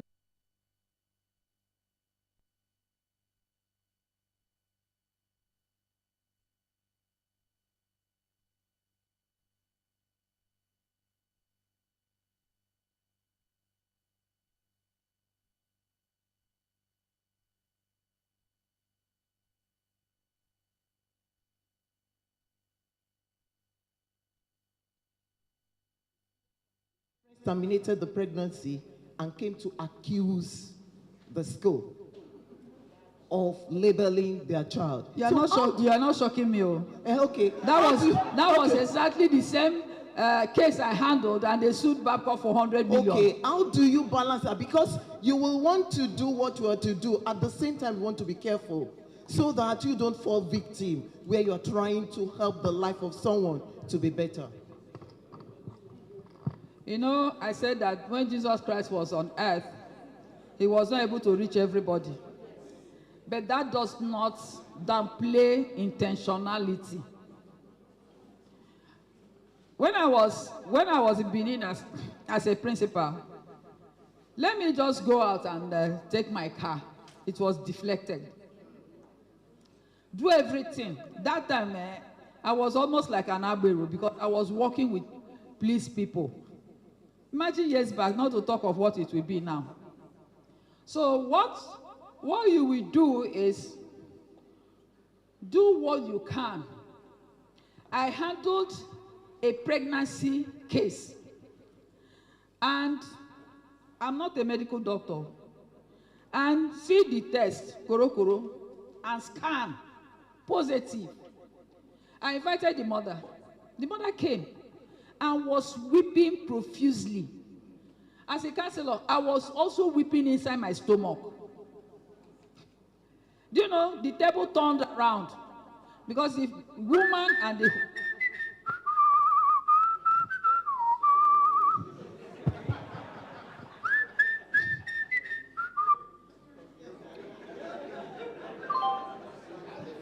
because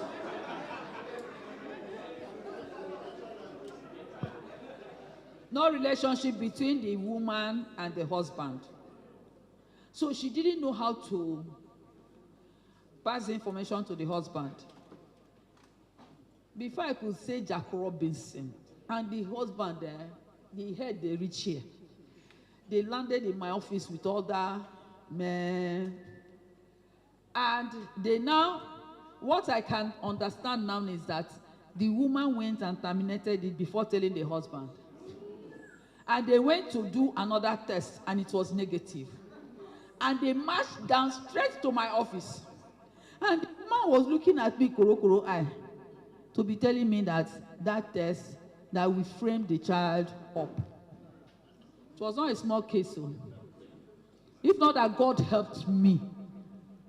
The only thing our legal practitioner told me was that at that point when the child was pregnant, I would have taken the statement to show them. But we went through all other processes. They sued Babcock years back for 100 million. I had to write 7 pages to defend myself with evidences. So, my dear, this work has its pros and cons. You pray every day that God should help you. But that will not stop us from being intentional. Let us try to be intentional. God, and let me tell you, principals, be educationists, your labor can never be in vain. To add value to people's life is frustrating. It's one of the things that can sentence somebody to life's frustration and twist your hand like this. Have I worked severally on this job? I have. Have I been frustrated? Severally, yes. But will that stop you from being intentional? Be intentional. Gone are the days when your reward is in heaven. You start the reward here. God bless you. Thank you very much. I don't have a question, but with every sense of humility, I'd like you to indulge me to call you mommy. Go ahead, I'm a grandmother. So, mommy, I want to especially thank you for responding quite...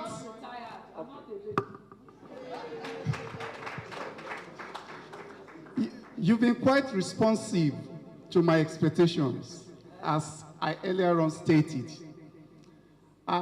What I actually wanted to request was what the gentleman over there requested.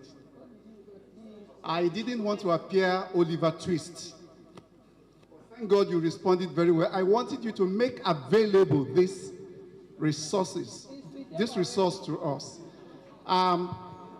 To us, that was a well-crafted, well-researched, highly resourceful material that she delivered. I want to especially thank you for that.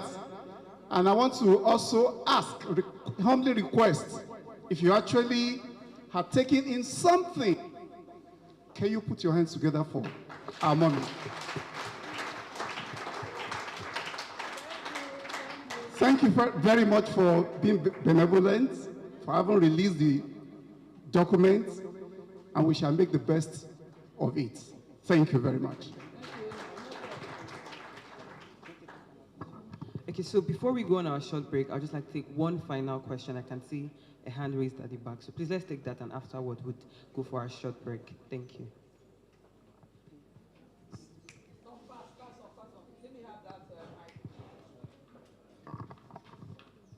Thank you very much. Good afternoon, everybody. I want to thank you, Ma, for the little I had from what you said, and that prompted my question, because it's more of an experience of and asking an advice. This past section, there was a girl, SS3, but even young, very young, even at that, 15 plus. At first, she ran away from home, first time. And they eventually said, we had to support them and all of that. By the time the child came around, she said, it's because, the proprietors, that was me, that she said she stole something. I said that? I know I didn't say that. Oh yeah, come to my office. Did I say anything? At the end of the day, she knew it was wrong. I called her and I called the child. The child eventually said, no, I didn't say that. I told her, I said, this child has an issue. But now that you are beginning to rope in, I can't counsel her. but please get a counselor to counsel her. So Do you have one in your school? So at that time, I do that because I am, well, I'm trained to do that. I actually run a non-government organization as well. So, ma, sorry, before you continue, you cannot combine administrative work with that one. No, I don't do administrative. I'm the school admin. I'm the owner of the school. You can't combine that, ma. Okay. You need a counselor. Okay. We will separate from you and other things. Go ahead. We will get by God's grace. We are still growing. All right. Okay, so so I traveled around that time. When I came back, they told me, oh, just last week, the girl ran away from home again. I said, I knew that was going to happen. I told the woman, and she was just telling stories around. So, anyway, by the time they eventually got to see the girl, in fact, 4 different sources from different places said, this girl is pregnant. Wow. So, I mean, that was it. So now she has said, okay, she's coming to see me, the mom. And then one of the people that told me she's pregnant, the person lives behind them, now said, it doesn't look like the girl is pregnant again. So in my mind, I knew they have removed the pregnancy. And then she sent a message to me that she's coming to see me. That's the mom. That she's coming to see me. The child is not coming to the school anymore, but she wants to do WAEC. So in my mind, I'm like, should I register her for WAEC? I don't know. What do you think, ma? Okay, thank you very much. House, what do you think? What do you think? Are you responding to her? Yes, sir. Give her. He wants to respond. What do you think? Well, You are all administrators. yes, from the weight of my own experience, punishment should be commensurate with the offense. Then you look at the future, the implication of denying that child if she has been registered for the exam, not taking the exam. Since the mistake has been done, what's the way out? If she's fit to write the exam, so be it. God bless you. Thank you. Do we agree with what he said? Oh, yeah, sir. Good afternoon, House. Sorry, good morning, everybody. Still on this issue. To me, I think charity, they said, begins from home. With the attitude of the mother, it's very obvious the woman is not a very straightforward person. I'm talking about the mother of the girl. So my own advice is this.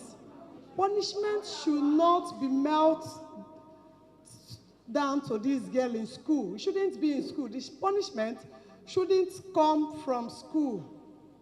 Now, if the child wishes to register WAEC with the school, fine, no problem, but they must reach an agreement. One, while the girl will write WAEC with the school, the girl, in quote, should be of good behavior until she will write her exam. But please, punishment should not come from the side of the school. Thank you. I will see your hand.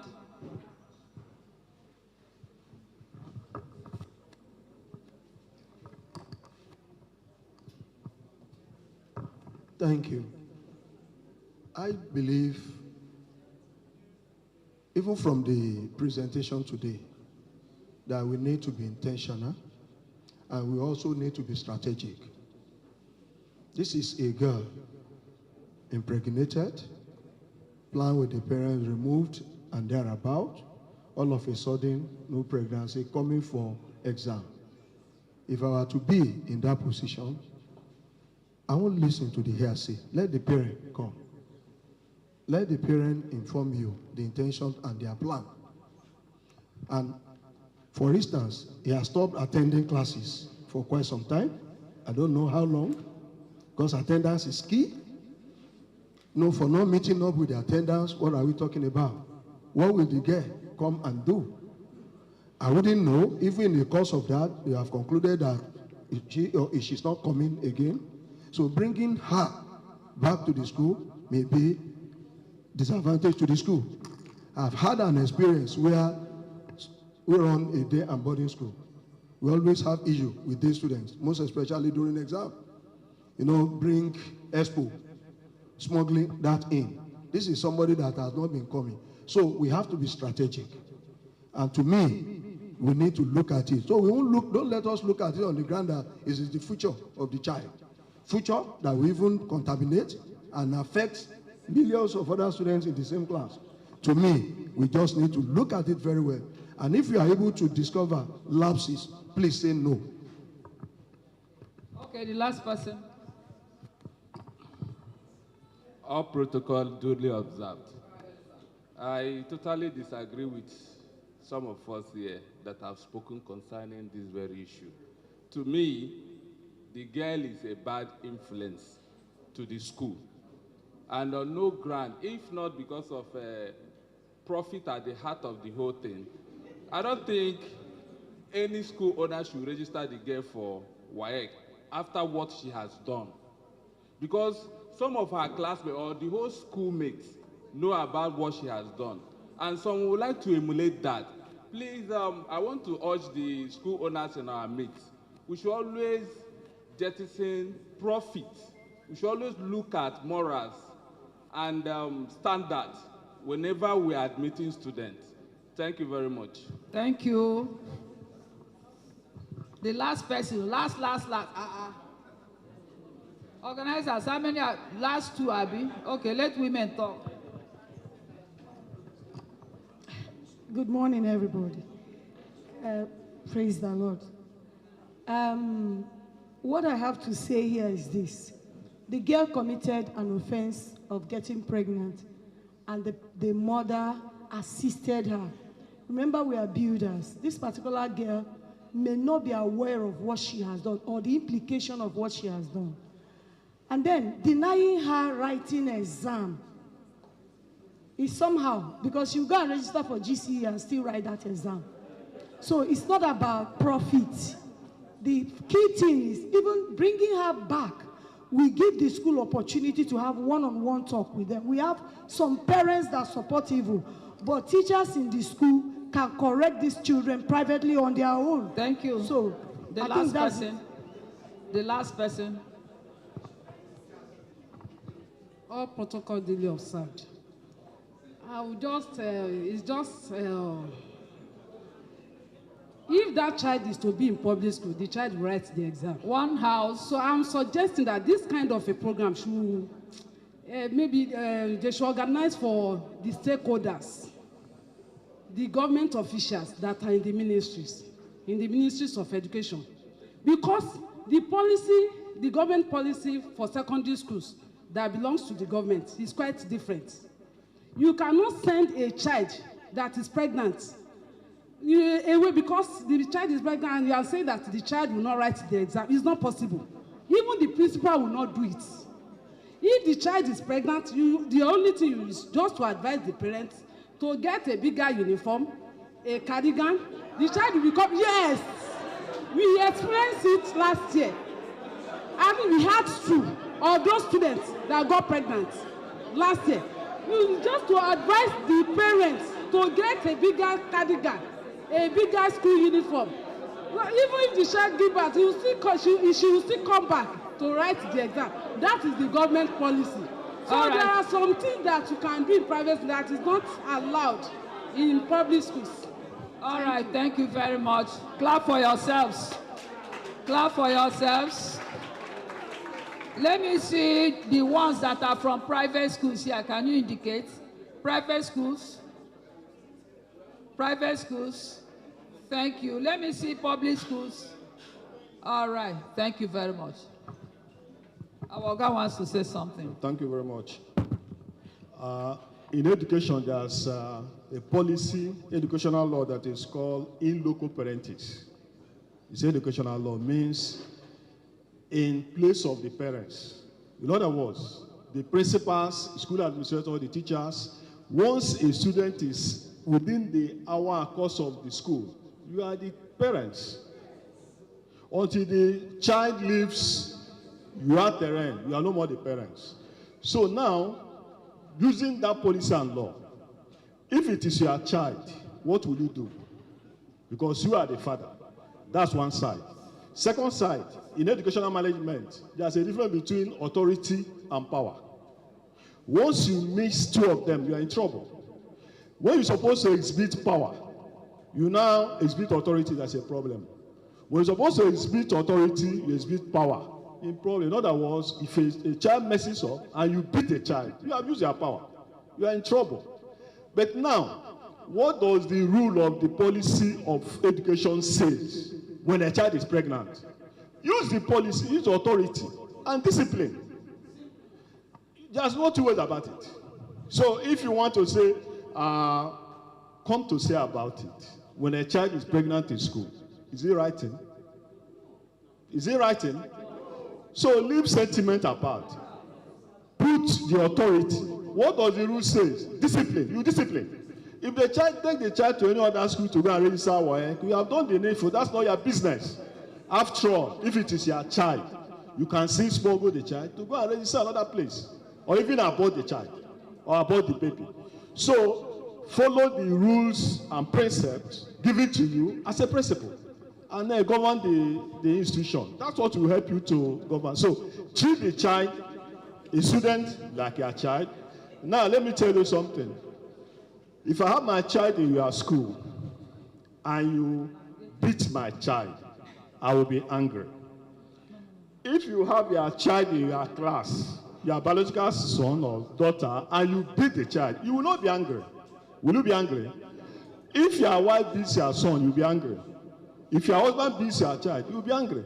The mother will be angry. But if the mother beats, the mother will not be angry. But if the father beats, the father will not be angry. But if the mother beats, the father will say, why did you beat the child? So the concept of local parenting enhances you to govern the child as your child. Don't you discipline your own child?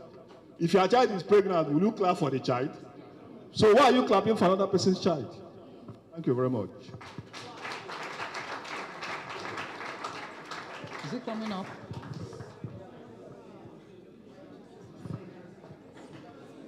Okay. Look at the topic for today. Navigating the complexities of moral and administrative world leadership. Is that the case study for that thing? For what she said? It's complex. But what's the objective strategy? Your handbook. Student handbook. If the child leaves your school to go and register in another place, will your school collapse? You can't condone immorality, for crying aloud. Even if they do it, why is it that private schools are coming up? Is it not to do some things right that are not right in public schools? Yes. So why should we fall that low? Does that mean that we hate the child? Remember what she narrated.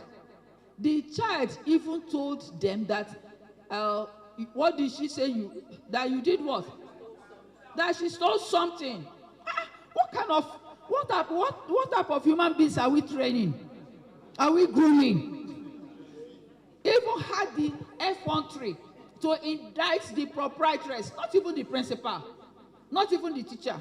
Meaning that if you are the proprietor, if teacher is indicted like that, you sweep it under the carpet.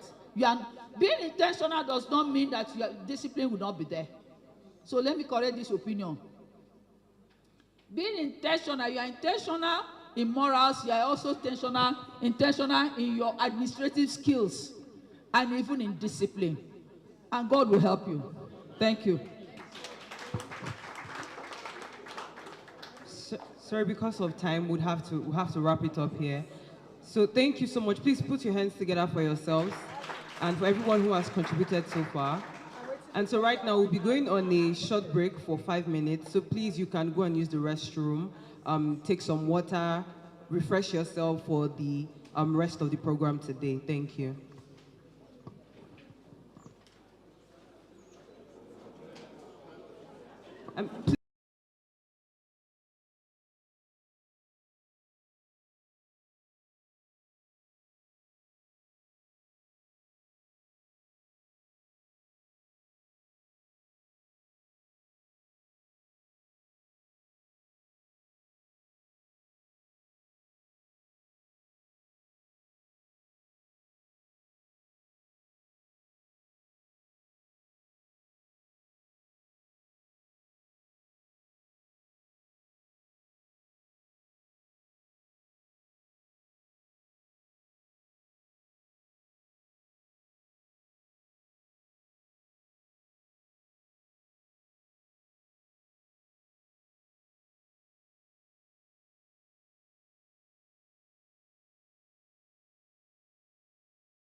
and gentlemen.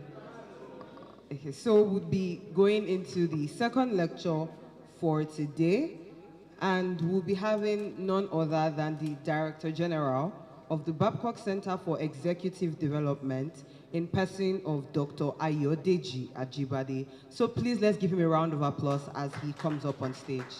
Come on, please, we can do better than that. Let's give him a round of applause. Thank you. Good afternoon, everyone. She just included general, and that sounded so different. So general is not part of the, it's must have been welcomed, but I would like to do that again. I would like to see the hands of those that are in Babcock University for the very first time. Is anybody here? The very first time? Wow, wow, wow, wow. Okay, so for those of you that have been here before, can we welcome these people that are just coming for the very first time? So can you tell them welcome? All right, so welcome to Babcock University. It's our hope and prayer that before you leave this campus today, you would have learned one or two things that you can take home to improve what we're doing. So we've had some time together. I came in just briefly before the end of the first presentation, and I saw that it was indeed a very enlightening conversation that you've had. We're here to discuss something different. So the topic of what we're about to discuss is thriving in turbulent times, innovative strategies for secondary schools to overcome enrollment and financial challenges. So I'll take that again. Thriving in turbulent times, innovative strategies for secondary schools to overcome enrollment and financial challenges. Now, I've highlighted two words or phrases there. One word anyways. Enrollment and financial challenges. So that means the conversation we're about to have will be centered around enrollment as well as financial challenges. Now, the first question I have for us is how many of us, just to put this in the right context, right, or in perspective, how many of us in our various institutions have issues, right, irrespective of the magnitude, issues, enrollment, and or financial challenges? Or maybe I should ask the other way around. How many of us do not have issues, no matter the magnitude, with enrollment or financial challenges? So if there's anybody, let's see your hands. Okay, just one person. Any other person? Ma? No. So I perceived there will be too many hands up earlier, so that was why I asked the question the other way around, so that we can see the few hands.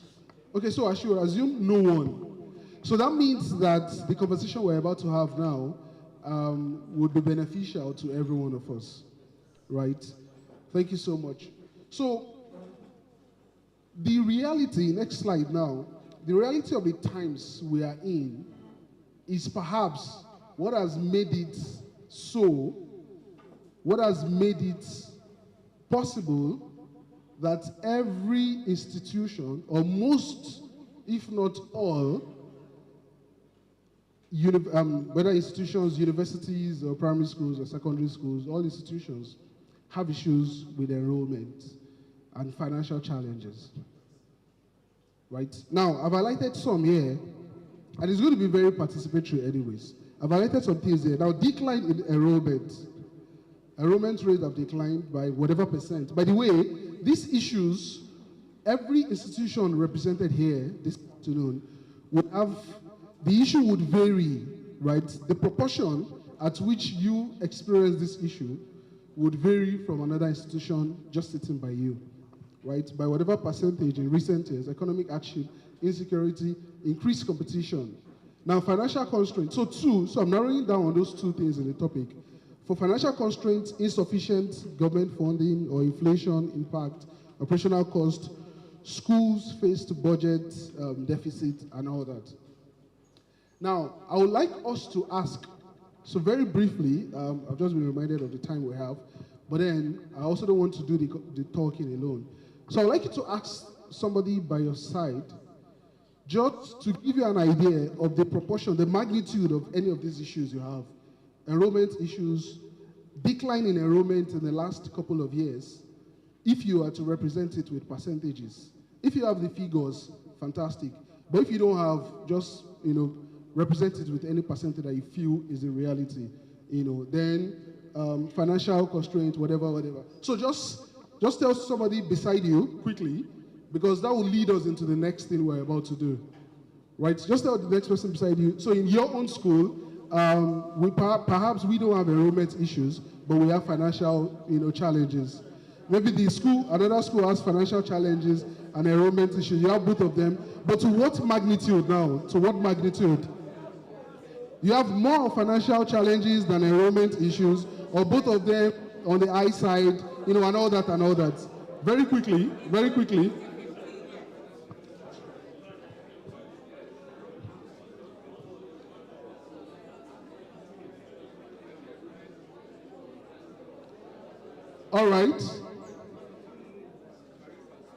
All right, thank you so much. Now, I'm sure your answers, vary, right? Perhaps I'll recognize some people to tell me what the other person said, not what they are experiencing in their school, right? But before then, now I want us to ask another question from the person you just discussed with. What do you think is the cause? Because I should assume as well that these issues are perhaps taking a different shape over the years, right? So in the last, so for the first response you gave, this is a rider to that. So what's the cost of that first response you gave?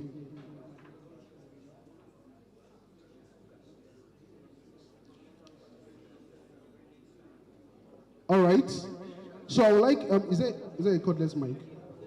A cordless mic, all right. Okay, so fine. Now, so I would like to harvest one or two responses from what you have discussed. One or two responses. So we would like to share, so that we will not impose on someone. Anybody that would like to share what you heard from the other person and what the person identified as a cause? Anybody? Otherwise, we'll just pass the mic to anyone. Oh, all right. Thank you so much, Ma. Thank you, sir. Well, I share with my colleagues here from other schools that when we look at it critically, primary schools around now, they are now funding secondary schools. They look at it that I cannot come and raise my child for another person. And that one is affecting the enrollment proper. All right. They are establishing secondary schools. Yes, that's what he said in his environment. They are establishing secondary school, the primary schools. They rely on some primary schools to feed them. Yeah. And those ones now, they are now having their own secondary school. So it's affecting the enrollment. Yes. All right, fine. Okay, is that your observation or his observation? His own. All right, okay. So, sir, can you say our own observation? Okay, thank you very much, sir. In our case, she talks about financial constraint. Well, no, the school is a missionary school in a way, of which the church have to take some percentage. Now, what is left, not really enough to run. And above all, she said something, they have parents, probably they are also in the church, have trust in them. But in terms of school fees, not paying on time, or maybe somebody owing 2 children at the end of the term, not returning for the next term or the next section, and so hundreds of thousands being taken away. So it's affecting the financial condition of the school. Thank you so much. Thank you so much for that input. Now, so we move on now to the next slide, next 2 slides, I think. Now, these challenges that we have, obviously there are solutions, right? Because these things happen, but life has to move on. and you have probably been moving on in one way or the other, right? And the essence of this kind of gathering, really, the essence of this kind of gathering is to learn from ourselves. What are you doing? How are you coping, right? Perhaps you get something they are doing that you have not been doing and all that. That's the essence of this kind of gathering, really. So boosting enrollment, right? Boosting enrollment. So how can enrollment be boosted? I mean, I've highlighted some of, maybe go to the earlier slide. So some of those courses were highlighted here, obviously financial constraint. Perceived quality, concerns about curriculum, relevance, and teaching standards. If we had enough time, I would have wanted to get more reactions from people other than just one. Now, perceived quality, no doubt, people switch schools because of perceived qualities as well, right? Accessibility, geographical barriers and transport issues, alternative options, rise of online learning, and vocational training, security concerns. These are just some of several reasons or several causes for the enrollment decline, as well as financial challenges that most schools experience. So what's the way out? Next slide now. So rethinking value proposition, enhancing school attractiveness. So how can we make our schools to be much more attractive to people, right? How can we cut down on that increase in enrollment? How can we reduce the financial challenges that we experience in institutions? By the way, it's never going to be eliminated anyways, but then it can, to a very large extent, be mitigated, right? Now, curriculum enrichment. We have the STEM, digital literacy and coding, entrepreneurship and vocational training, life skill and character development, teacher training and professional development. Now, how many of our schools, have all these in them? Gone are those days where there's a traditional way schools are, supposed to operate. You come to school, you learn the normal courses that you write in WAEC and all that.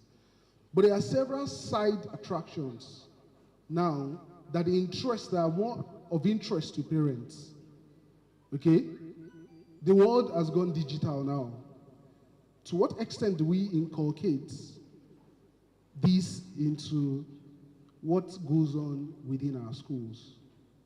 To what extent do we even bring some life skills and character development beyond just academics? And for those of us in the higher institutions, we deal with your products, right? So the students that you chunk out from secondary school are those we deal with. And we have in one class, you see different types of students. Perhaps, majority of you obviously not from the same school. But you can, to a large extent, tell what happens in their school or what happened, that led to how they are today. Now, you see students with fantastic WAEC results, but in class, they can't even construct a sentence. And you wonder, because I'm originally from the accounting department, right? And we have some departments here in Babcock University that are, before you can even get into it, you have to be like medicine, like law and all that. And in my department, over the years, we have been clamoring for, hey, we are also a professional department, right? So we know law, professional. Accounting is also professional. So you see these students coming with fantastic undergraduate, O-level results, but they come in, they can't even cope. And you wonder, where's the relationship? Good O-level results, but then basic things that obviously you've been taught in secondary school or expected to have been taught in secondary school, you lack them, right? I'm sure everybody here understands what we are talking about. There are special centers. Everybody understands what we are talking about. But then, there are some, I was having a conversation with my neighbor last week, and he was saying, so I just moved into a neighborhood, and I was having a conversation with the neighbors there. I'm like, oh, my children go to a school in Shagam, and Shagam is just some few minutes away from here. I'm wondering, why would you drive from Elisha to Shagam every morning, 2 days, 2 times every day, right? You go and drop them in the morning, you go and pick them in the evening. And he was telling me that, hey, these are the things this school do. I didn't see it around here. You know, I went around, my wife went around schools and saw a couple of schools that do. And I don't mind. And he has been doing that for years. So people are looking for value. Beyond just the book, yes. He was telling me that his son, a small boy of 9 years, can swim in whatever depth of swimming pool. Very small boy, you know, whatever inches that boy can. And he learned all those things from school. He was even telling me that now he's enrolling him for taekwondo in the school because they have options. Parents will pick the ones they want their children to participate in. You know, so these are other things. And I was asking him why. I was like, you never can tell what this guy will use in life. You may think his book, but then his passion can be from somewhere else. I mean, all these sports stars, they earn more than talk of whatever profession. So when schools are able to meet this need, you know, give options. So my child is not very good at this, but then he can be very good at this and this. So if those are not available, then you will think that boy or that girl is dumb. So how are we able to enrich the curriculum of our schools, right? Improve learning environment, invest in infrastructure, and create a safe support climate, right? Showcase success stories, highlight schools that have successfully rebranded. By the way, school people will look for it now. So we're talking about decline in enrollment. That's from people around. And here is a case where people are even going to go and look for value. So wherever there's value, people will look for the value wherever it is. So do we carry out a value examination in our institutions? How often do we do it, if at all we do that? Or are we, you know, like they say, local champion? You know, we are comparing ourselves with this. And by the way, we are not supposed to benchmark ourselves with what is happening in our neighborhood. So don't say, oh, I'm better than the school beside me. I'm better than that one. Benchmark yourself with, you know, global best practices, right? There are several things that parents, music, sports, and all these other things that parents would like their children to involve in. Next slide, some more things. Scholarship and bursary programs targeted at support, you know, to support deserving students. Community engagement, build strong relationship with local community members, right? Digital marketing and outreach. There's a way your school can appear to people of, you know, the people out of your environment with your branding, okay? With your branding, digital marketing and outreach. That people can't even wait to get to the school because of all they've been seeing online. Highlight the unique strength of the schools. Whether you like it or not, every school has a unique strength. Are you able to identify the unique strength of your school? You know, these things don't just come. You need to perform a critical internal assessment for you to be able to identify the unique strength of your school. So there are like 3 schools in the same locality. All of them have 3 different unique strengths. But if you don't perform a critical examination, you may not even know your unique strength, right? Then open days and school tours. When you have a very good learning environment, open your doors, right? Obviously controlled, but let people come in to see what they stand to benefit from your school. And one thing I emphasize, which I put down here, is alumni engagement. Now, I'm sure, as I'm saying all these things, people are thinking, is it not money that these things will cost? I'm very sure that's what is going through some people's mind. But the truth of the matter is there are low-hanging fruits. There are things that institutions can do that it may appear to you that, oh, I need this much, but all you need to do is just to press the right buttons and you get what you need to get. A very good example is alumni engagement. Now, most schools, how many schools track their alumni? Do you track the success? Do you constantly engage with your alumni? Do you send them constant mails and all that? Do they have that sense of belonging that, hey, I left this school how many years ago, but these people are still checking up on me, right? Because it's these alumni that will go to become, and don't use the eye of when they were with you to always look at them, because that's the last time you saw them anyway, so you think they're always like this. But the truth of the matter is, these people are out there now doing big things, and all they need to do is just to call some of them. I was speaking with the principal of my secondary school last 2 weeks or so, because mindset, we want to go and do something for the school. So we called the principal to ask, okay, give us your list of needs so that we can pick from it. You know, and he was sharing with us that, 3 alumni brought themselves together and did, you know, they introduced a scholarship scheme. That it was this alumni that did the recruiting. They just told the school to give them students in this category. They interviewed them, like 3 different stages before they selected the students that fit their criteria from GS1 to SS3. And they're going to sponsor these ones through to, you know, to the very end of their studies. That's just 3 students. 3 out of several. So there's a whole lot. I feel most schools don't actually connect well with their alumni, because there's a whole lot of benefits you can get from these people. It doesn't even have to be the alumni bringing out money from their pocket. It could just be there's a CSR in the organization where they work, and all you need to do is to work with them to see how they can channel that CSR to something that your school can benefit from. Corporate social responsibility is what I mean by CSR. So how do we engage? Do we even have somebody or an office that is in charge of alumni engagement? Because we can learn a whole lot from that. And these are just some that have been highlighted to boost enrollment, right? Now let's go to finances. I'm looking at my time. Diversifying revenue streams.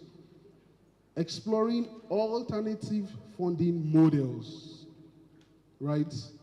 Gone are those days where schools only think your source of income is only the school fees, right?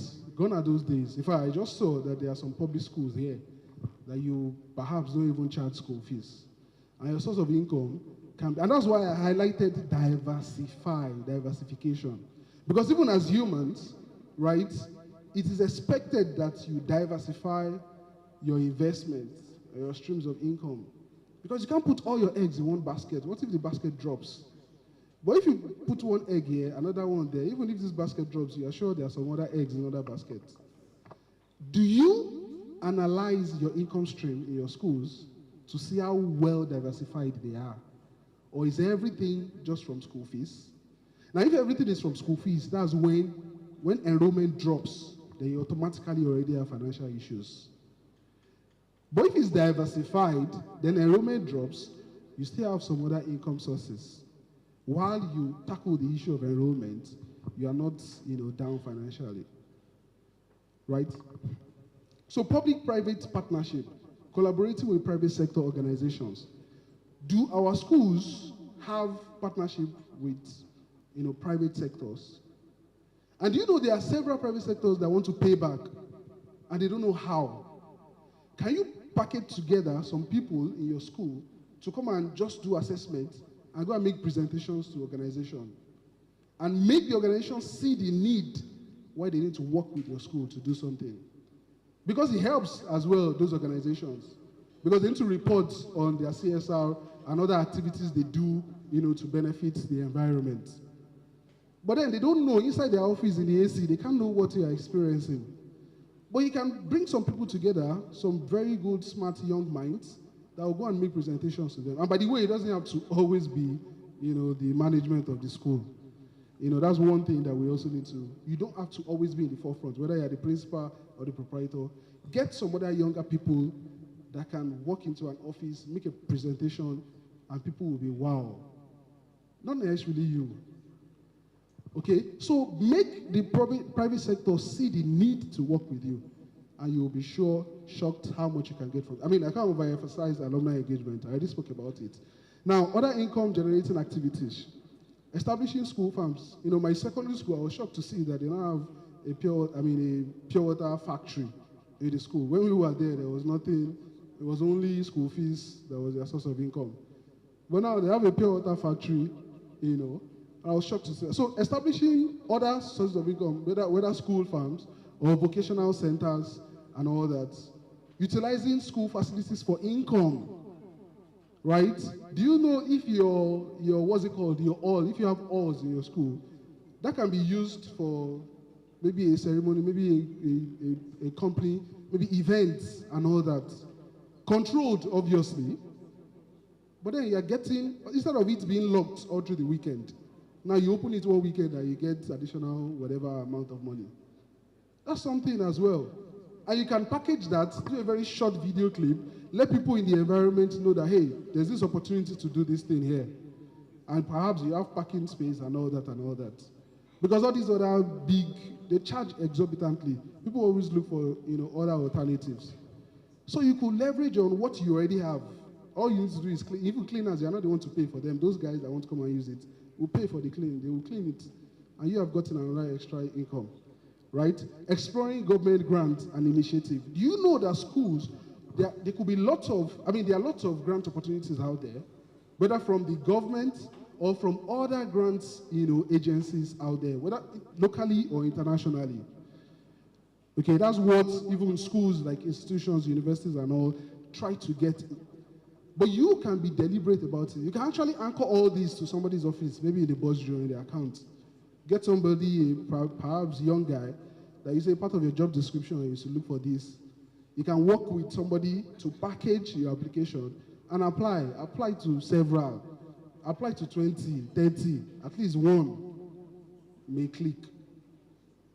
And when that one clicks, it will compensate all the effort that has gone into all the other ones that you've gone into. So these are other alternative sources that you can explore. Now, next slide. Effective financial management, budgeting and financial planning. Right? Budgeting and financial planning. This is my third to the last slide. Okay? Budgeting and financial planning, implementing transparent and accountable financial practices. Then cost optimization, identifying areas for cost reduction without compromising on quality. Right? There's something called BPR, business process re-engineering.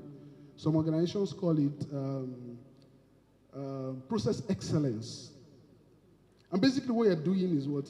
You'll be shocked the extent of money you are spending on certain other activities in your organization that you need not spend.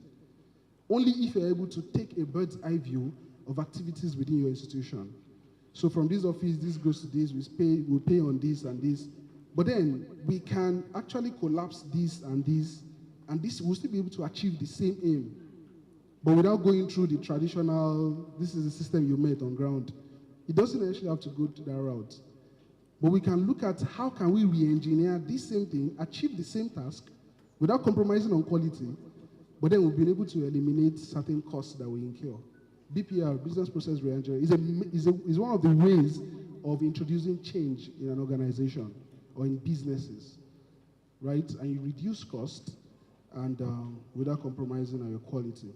Now, some other, next slide, other cost-effective resource management, maximizing efficiency.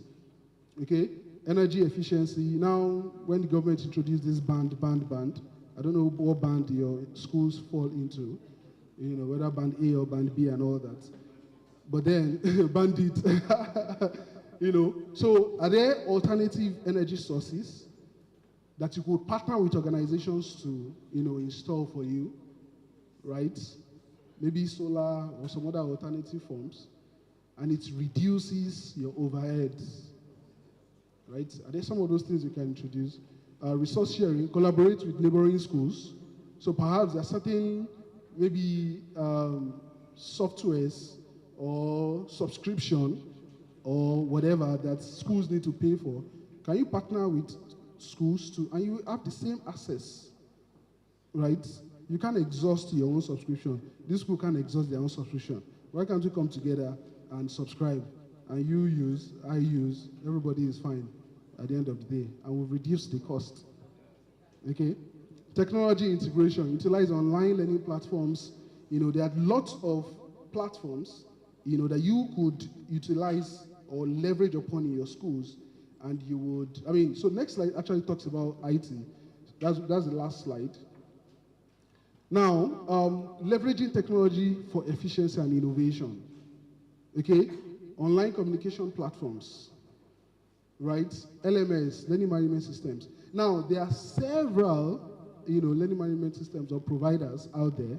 Most of them, the ones we're familiar with, are those foreign ones that charge in hard currency. But then there are some of them that are now, Zoho, for instance. I put an example here, Zoho. Zoho now has, a Nigerian branch somewhere in Lagos on the island. I was in their office because we were trying to do something with them. And for this one, you pay in Naira, very cheap self compared to, what they charge normally in hard currencies.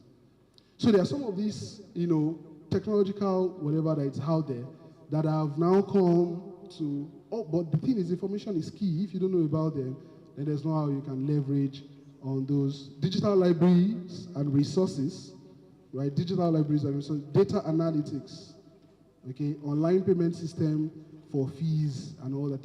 Is it difficult for parents to pay their school fees? So the money that even the school need to pay you, how easy is it to collect from the parents? Or they need to come to your school and come and start discussing, speaking English with your accountant and all that. Or something they can just go online and pay. And something I want to emphasize is AI, artificial intelligence. So this has come to disrupt the space, every sector. Fine, it has its own disadvantages, but then it has lots of advantages. How much of the advantages are you tapping into in your school? Right? What AI would do for you, 2, 3, 4 professionals may not achieve it the fast time AI will achieve it, the short time that AI will do it for you, and even the precision. So these guys will do it, you need to proofread and vet it. But this will do it with the right command, you have your output. So to what extent do you leverage on this for your institutional operations? So your cost of operations can come down, right? And there are ethical use to this. And one thing as administrators we need to know is, whether we like it or not, your staff are already leveraging on some of this. But if you don't, a friend of mine was telling me, she's in Canada, that she was using AI to work.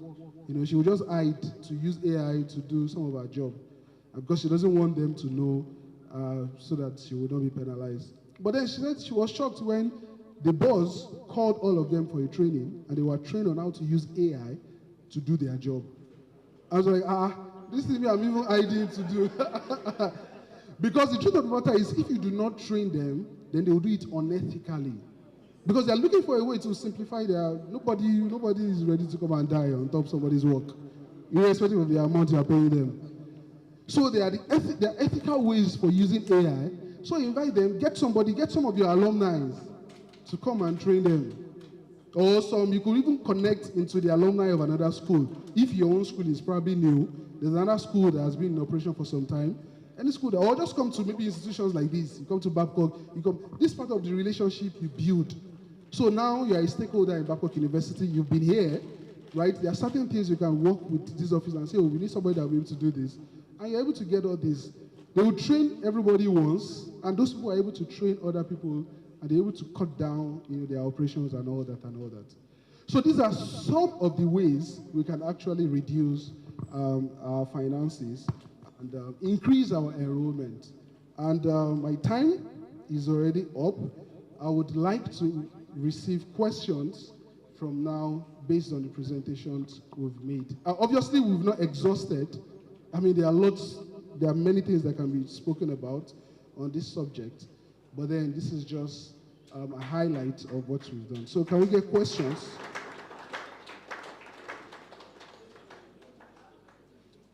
Questions?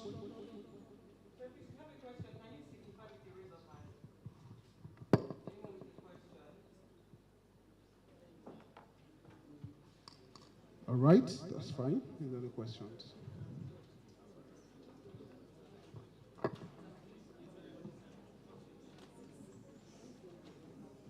So there's a hand there.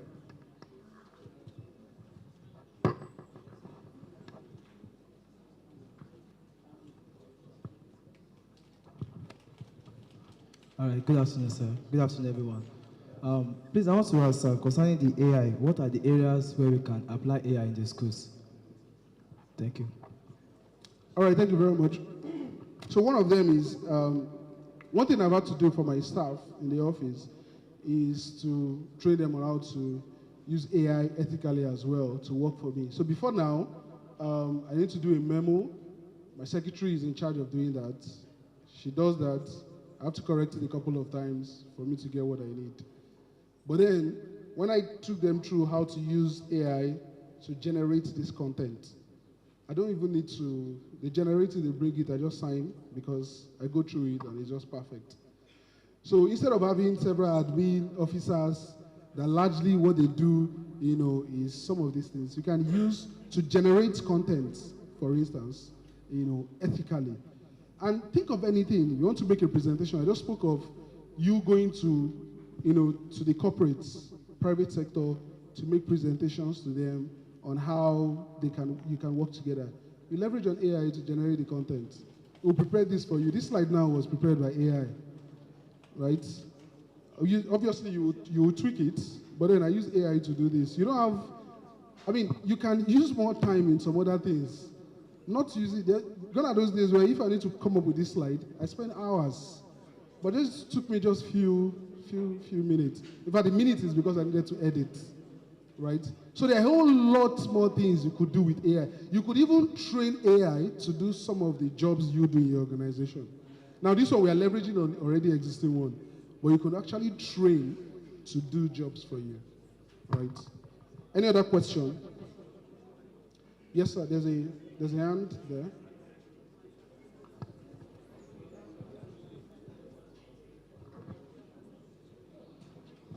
Yes. Good afternoon. Please, my concern is with the AI. I think it's making our students to be lazy, seriously lazy. You give an assignment, and the student will just go to AI and then bring us some solution. At times I will now wonder, how did this child get this type of, the child will just tell me through AI. And now come and explain this. The child cannot explain. So I don't know whether it is doing more harm to us than doing more good, especially for the student aspect. They are not ready to learn or to read. Give them assignment. If you don't monitor them, that assignment they did is just through AI. Even letter writing, whatever assignment you give to them, it's just for them to go on. Yeah. So I don't know. Fantastic. Very, very good concern. Very good concern. Now let me say something as well.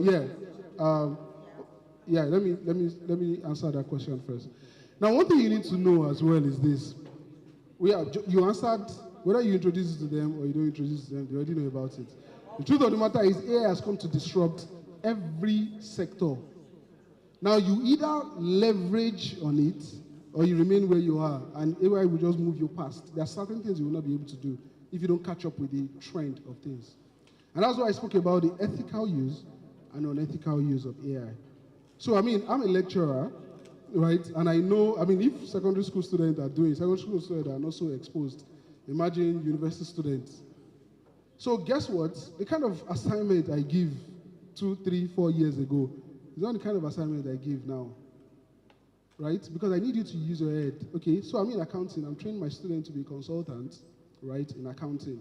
Last semester, an assignment I gave them is on one topic, target costing, management accounting, right? They needed to go meet businesses on campus, interrogate the business owners, come up with a solution that we have discussed in class, right, based on the experiences of those businesses about their cost, how they can reduce their cost, right? You have to listen to them first and identify how they can reduce their cost based on what they are doing. And most of the issues with costing is in the overheads. For accountants here, they'll probably understand what I'm saying. How do you reduce or limit your overhead, or even ascertain the overheads, right, and reduce it? AI will not do that for you. AI can give you something, but you need to go and, you need to be in my class when the students were presenting. There's AI, yes, but that's not what AI will do, because you need to go out. And so AI will even help your lecturers, your teachers, to be on their toes. You don't, lecturing has gone past how it used to be 3 years.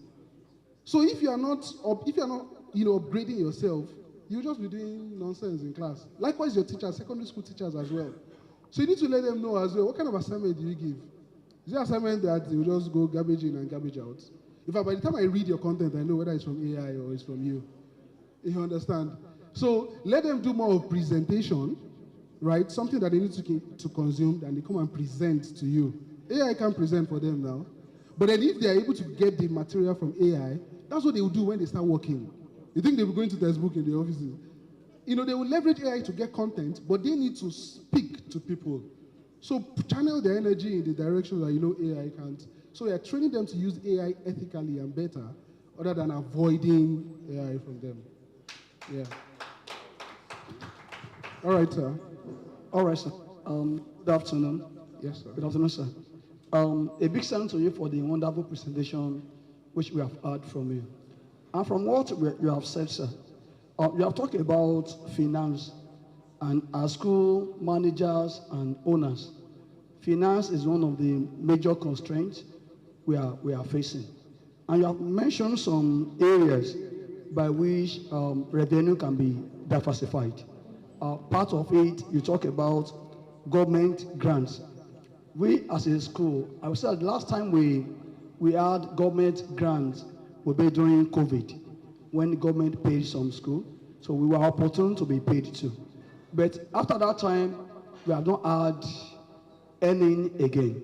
So we would like to know if you can share more light on it, how we can go about it, if there are sites that can be visited for us to have this. Also, you also talk about how we get the public partnership. So we would like to hear more, yes, from you, so that by the time we get to both the proprietors will be happy that really we have not wasted the time. Thanks and God bless. All right, thank you very much. I would answer the first question, I think I answered it in the presentation.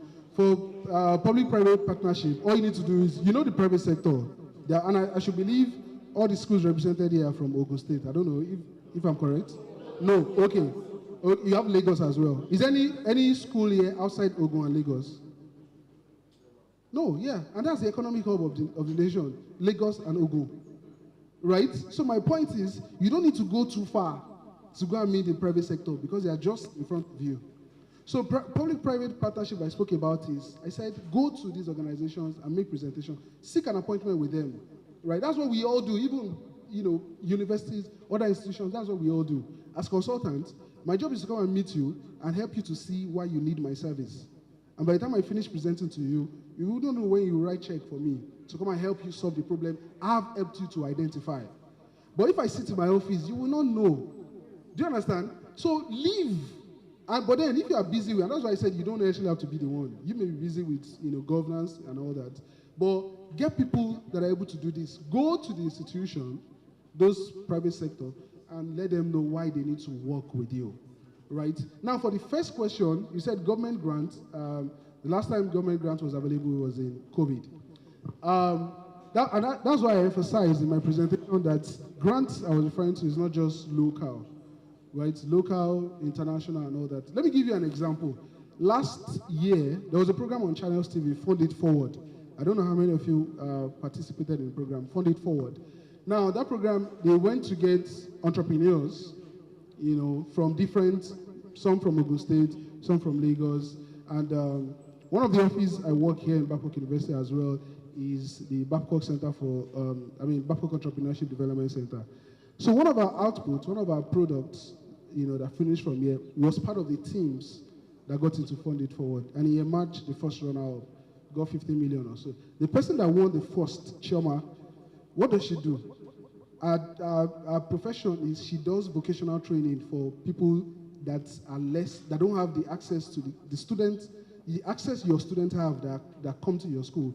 She goes to the interior to get those people that don't have that access, and she trains them on vocations. Now, when my former student that was part of the team came and 1 second, he was telling me that Choma doesn't even need the 30 million Channels TV gave her because the kind of grants she gets is way more than 30 million. And it's because of what she does. So there are grant providers that these are the services they pump money into. Once you are helping young minds to identify what is in them and you are empowering young minds, then they want to give you money. So if you're able to get those ones, you just need to create in your school, maybe a vocational center, where you're also doing what Choma is doing.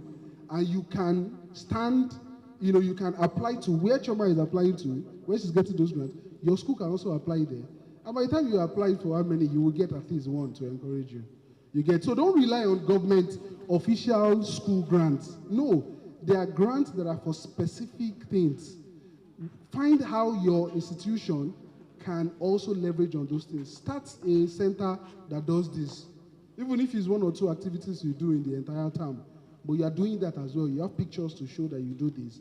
Then put that and apply for those grants. Yeah.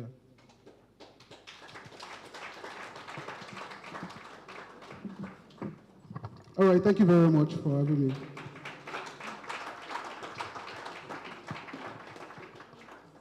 Please, let's give him a round of applause once more.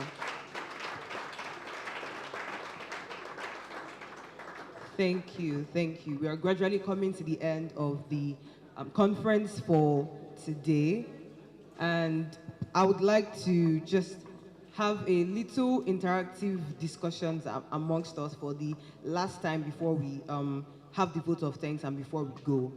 So I understand that please can we have one house? Please can we have one house? Thank you. So I understand that when we attend conferences, we take down a lot of notes, and then for some of us, at the end of the day, the notes end up having dust on them without nothing being used, or without the information we've gotten being used. So I would like us to have a little interactive discussion with the person next to you. So now what we're going to do is we're going to have an action plan. What did I call it?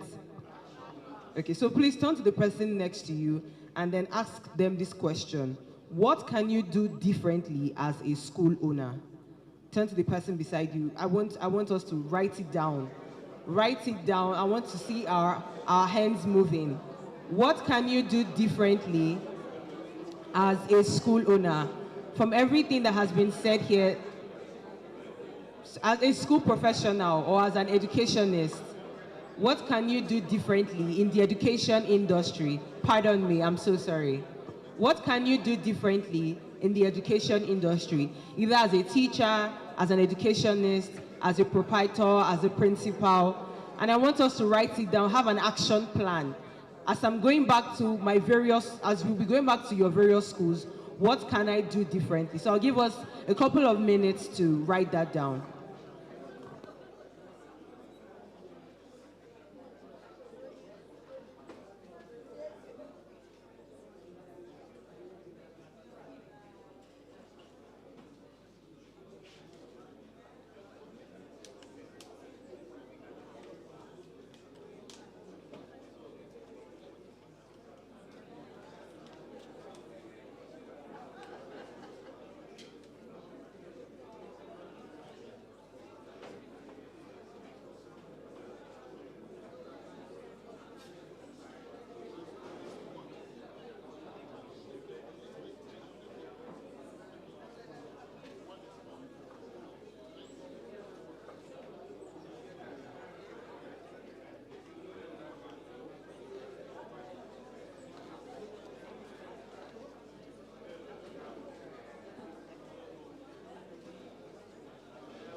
can we have one house?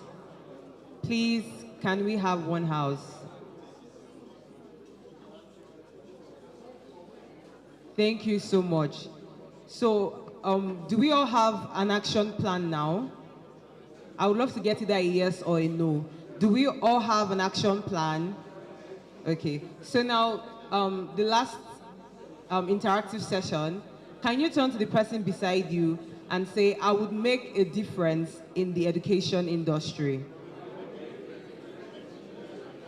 Come on, you're not saying it with enough conviction.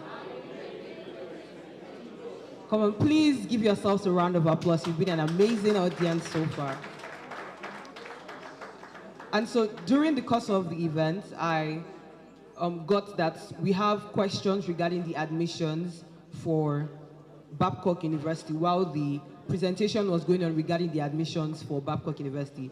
So I'll just be giving a slot for 2 people. Sorry, please, can we have decorum in the house? Please, can we have decorum in the house? Please, can we have decorum in the house? Thank you. So I would like to give the slot to just 2 people who have questions regarding the admissions for Babcock University. So do we have anyone in the house? You have questions regarding the admissions for Babcock University? Okay. We have a hand at the back.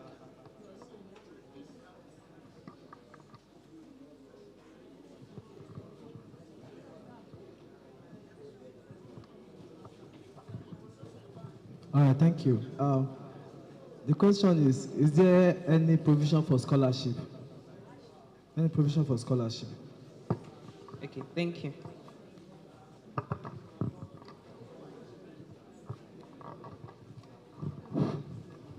Good afternoon, everybody.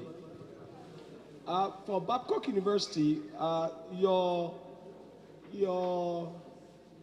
view of scholarship in Babcock University differs from what we have here.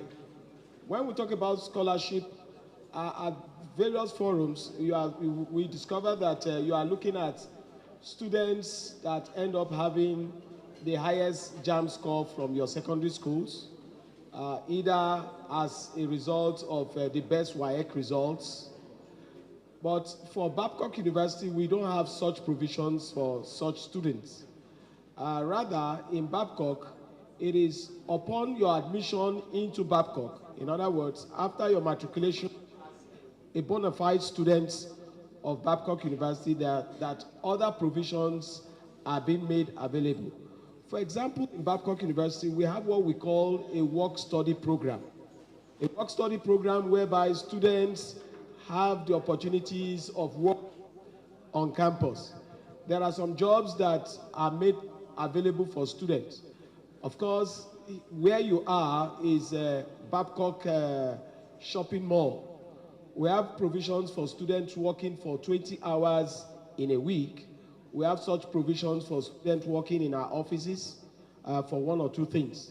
And that is also tied to a particular amount of money, which will also help them in their studentship program.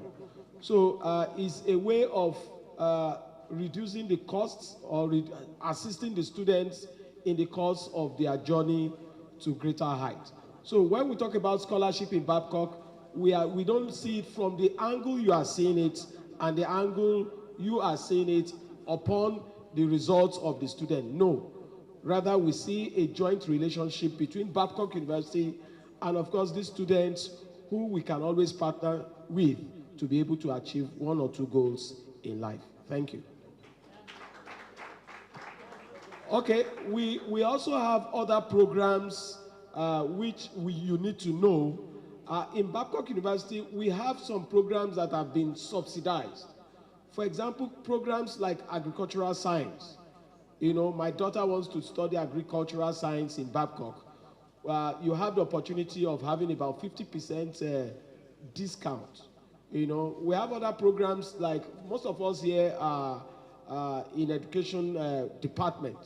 So in our own school of education, we have students who have been given, if not reduced rates in school fees. In other words, such are programs that we have in other programs of the school, like basic basic sciences, we have a subsidized school fees for them. So those are opportunities that we have for such students, or for your student that will be subscribing into Babcock. One more question. Thank you.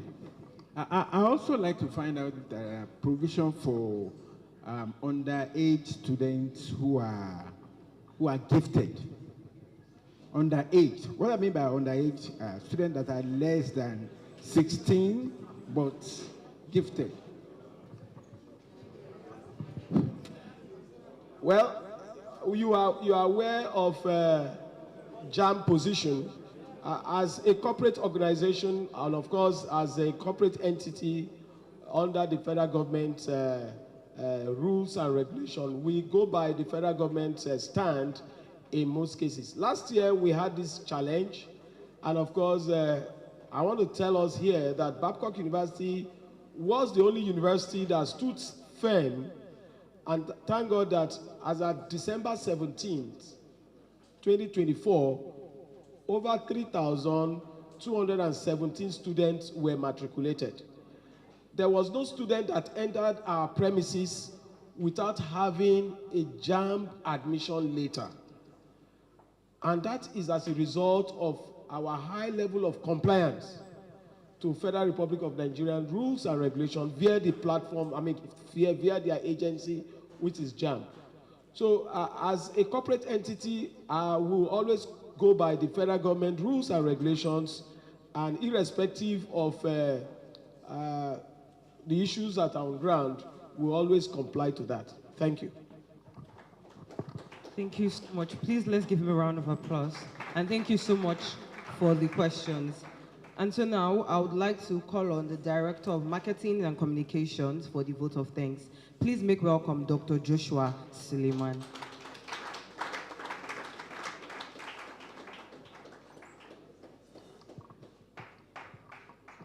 Thank you very much. A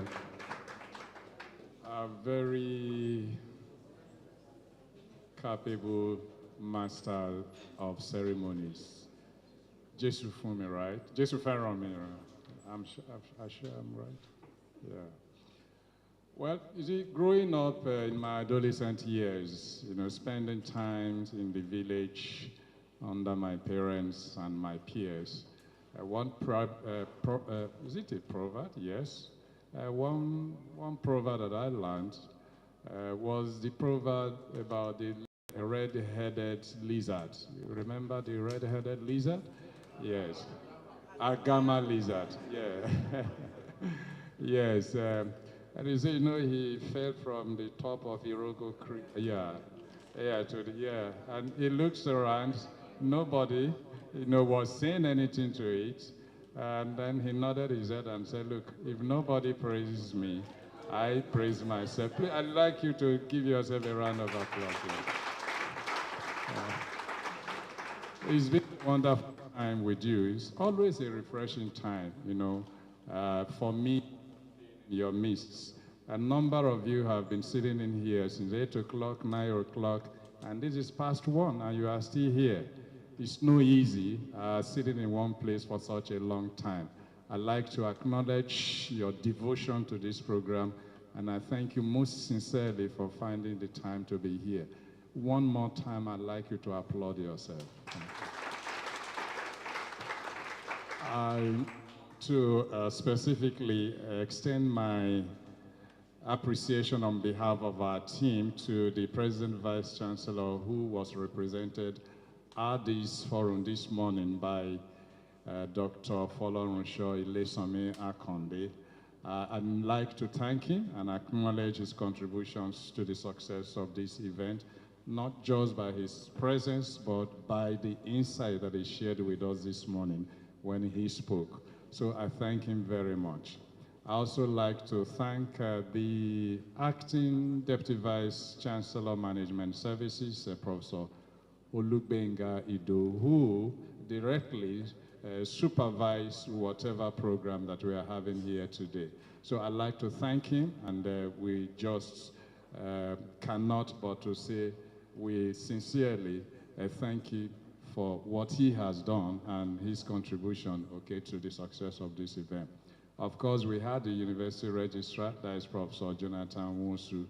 Professor Jonathan Wonsu has always lent us his support, understandably because he is the one that actually manages and oversees the admission processes and procedures of entrance into Babcock University. And so we sincerely thank him for also taking time out to be here with us.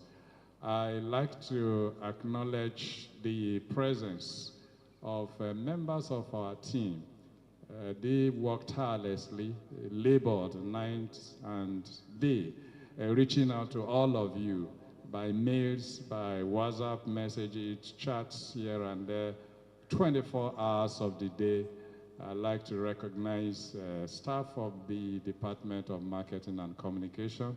Godwin Wakuri, I'd like all of you to please stand for this acknowledgement of the diligence with which you carried out this assignment.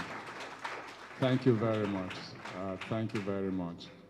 All of you here, the principals and the proprietors, I think one thing that motivates us, is the joy, is the happiness. It is, the way with which, you've taken ownership of this event. And that is why, last year, those of you who are here, we have most of you who are here today, who were here last year, who were here 2 years ago, who have always, shown up here since we started 6 years ago. I cannot but to say that, God will replenish and bless every one of you. You have been able partners, with us. You've collaborated with us in immense ways. Through your cooperation and collaboration with us, we have been able to increase our student enrollment. And the insight that you have always shown through the questions that you ask and the opinions that you express, the views that you express, have made us to become better and bigger than we ever were. We have been able to use, the information that you have shared with us. We have also learned so much, from you. The problems that you have, the challenges that we have, when we put these things together, it makes us to think that, say, okay, these people have these challenges. How can we come up with useful solutions, to address, their problems? Which is why we always do the best, get you the very best in the field, resource persons, facilitators in the field to come and speak to us. So I just cannot but to say thank you, thank you, thank you.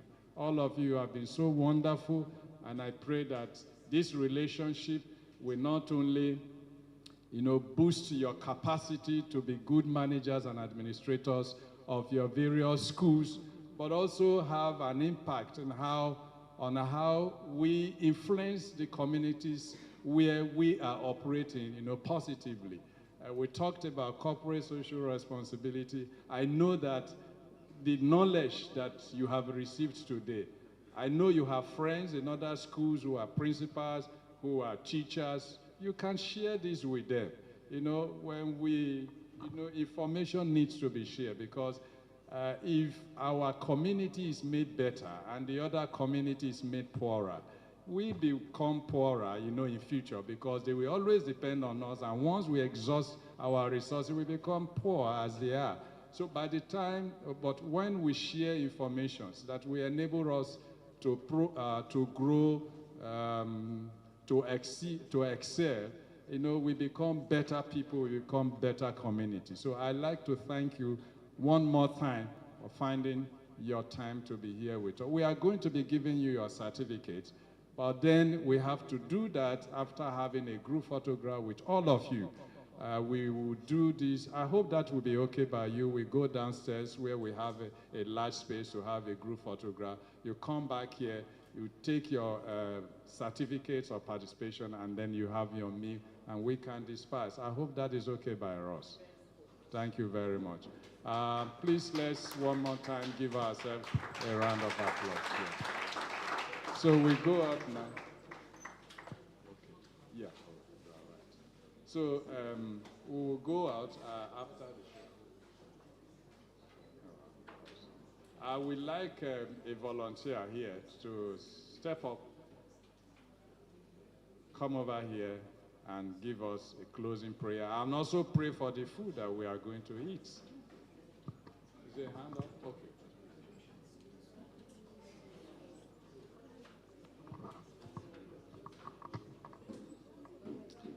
Let me, before I pray, also on behalf of you to also appreciate Babcock University. Is that okay? Yes. I'd like to also appreciate you for inviting us, and for treating us so well. Though we had a very rough start, we didn't start on time, microphones didn't work, national anthem could not play. We don't know the Babcock University anthem and it was not displayed, but of course, we forgive you, but go and say no more. So I want to thank you all for inviting us. I think we've had a nice time, haven't we? And I think even with all these goodies that we are going with, we want to sincerely appreciate you. Please invite us again, we will come. Dr. Suleiman, it's nice meeting you. I got to know about this program about 3 years ago. I brought my students on excursion. I just wanted to give them a vision. I was graduating the first set of SS3 for the first time, and I just felt, my prayer has always been that from SS3 they will go straight to the university. And I was trusting God that God would also provide for their parents to go from a private secondary school to a private university. And so I brought them for excursion. And to the glory of God, since that time, I've been contributing to Babcock University. I have my students here. And as part of alumni engagement, my colleague that we came from the school, we actually caught some of them, and one of them came around after his exam. We took pictures with him. It was nice seeing him again. So we will continue to come, and please join us, the rest of you, to also send your students to Babcock University. Shall we pray now? Our Father in heaven, we thank you for journey mercies that you granted each and every one of us while coming to this place. We thank you for Babcock University. We thank you for the program that we have had today. Thank you because everything has gone so well. We give you all the praise, we give you all the glory. Be exalted, Lord, in the name of Jesus. Lord, we will not just be hearers of these things. Help us, Heavenly Father, to address our heart and our practices in our various schools to all these things. Help us, Heavenly Father, that by these things that has been impacted upon us today, Lord, our schools will grow and our products, Lord, will be such that will be fit enough to come to a university like this. In the name of Jesus. Lord, the gate of hell shall not prevail over this university. It will grow in leaps and bounds. It will continue to make impact in education in Nigeria and even all the places where their products will eventually go. Lord, you will increase them on every side. Lord, they have spent, and some of their staff have been spent in the cost of planning and executing this program. God, you will multiply them in multiple folds in the name of Jesus. And as we go back to our respective places where we have come from, we pray your presence will go with us and take us safely home. Thank you so much, Heavenly Father. We have prayed in Jesus' name. Thank you so much. And so on this note, very distinguished ladies and gentlemen, we have now reached the conclusion of this truly remarkable and thought-provoking occasion. Once again, my name is Folaromi Joseferomi, and it has been my absolute honor to serve as your compere today. As we part ways, let's continue striving for excellence and making a lasting impact in education. Together, we can break barriers and achieve greatness. Thank you once again for being a part of this memorable event. Kindly enjoy your day. Thank you so much.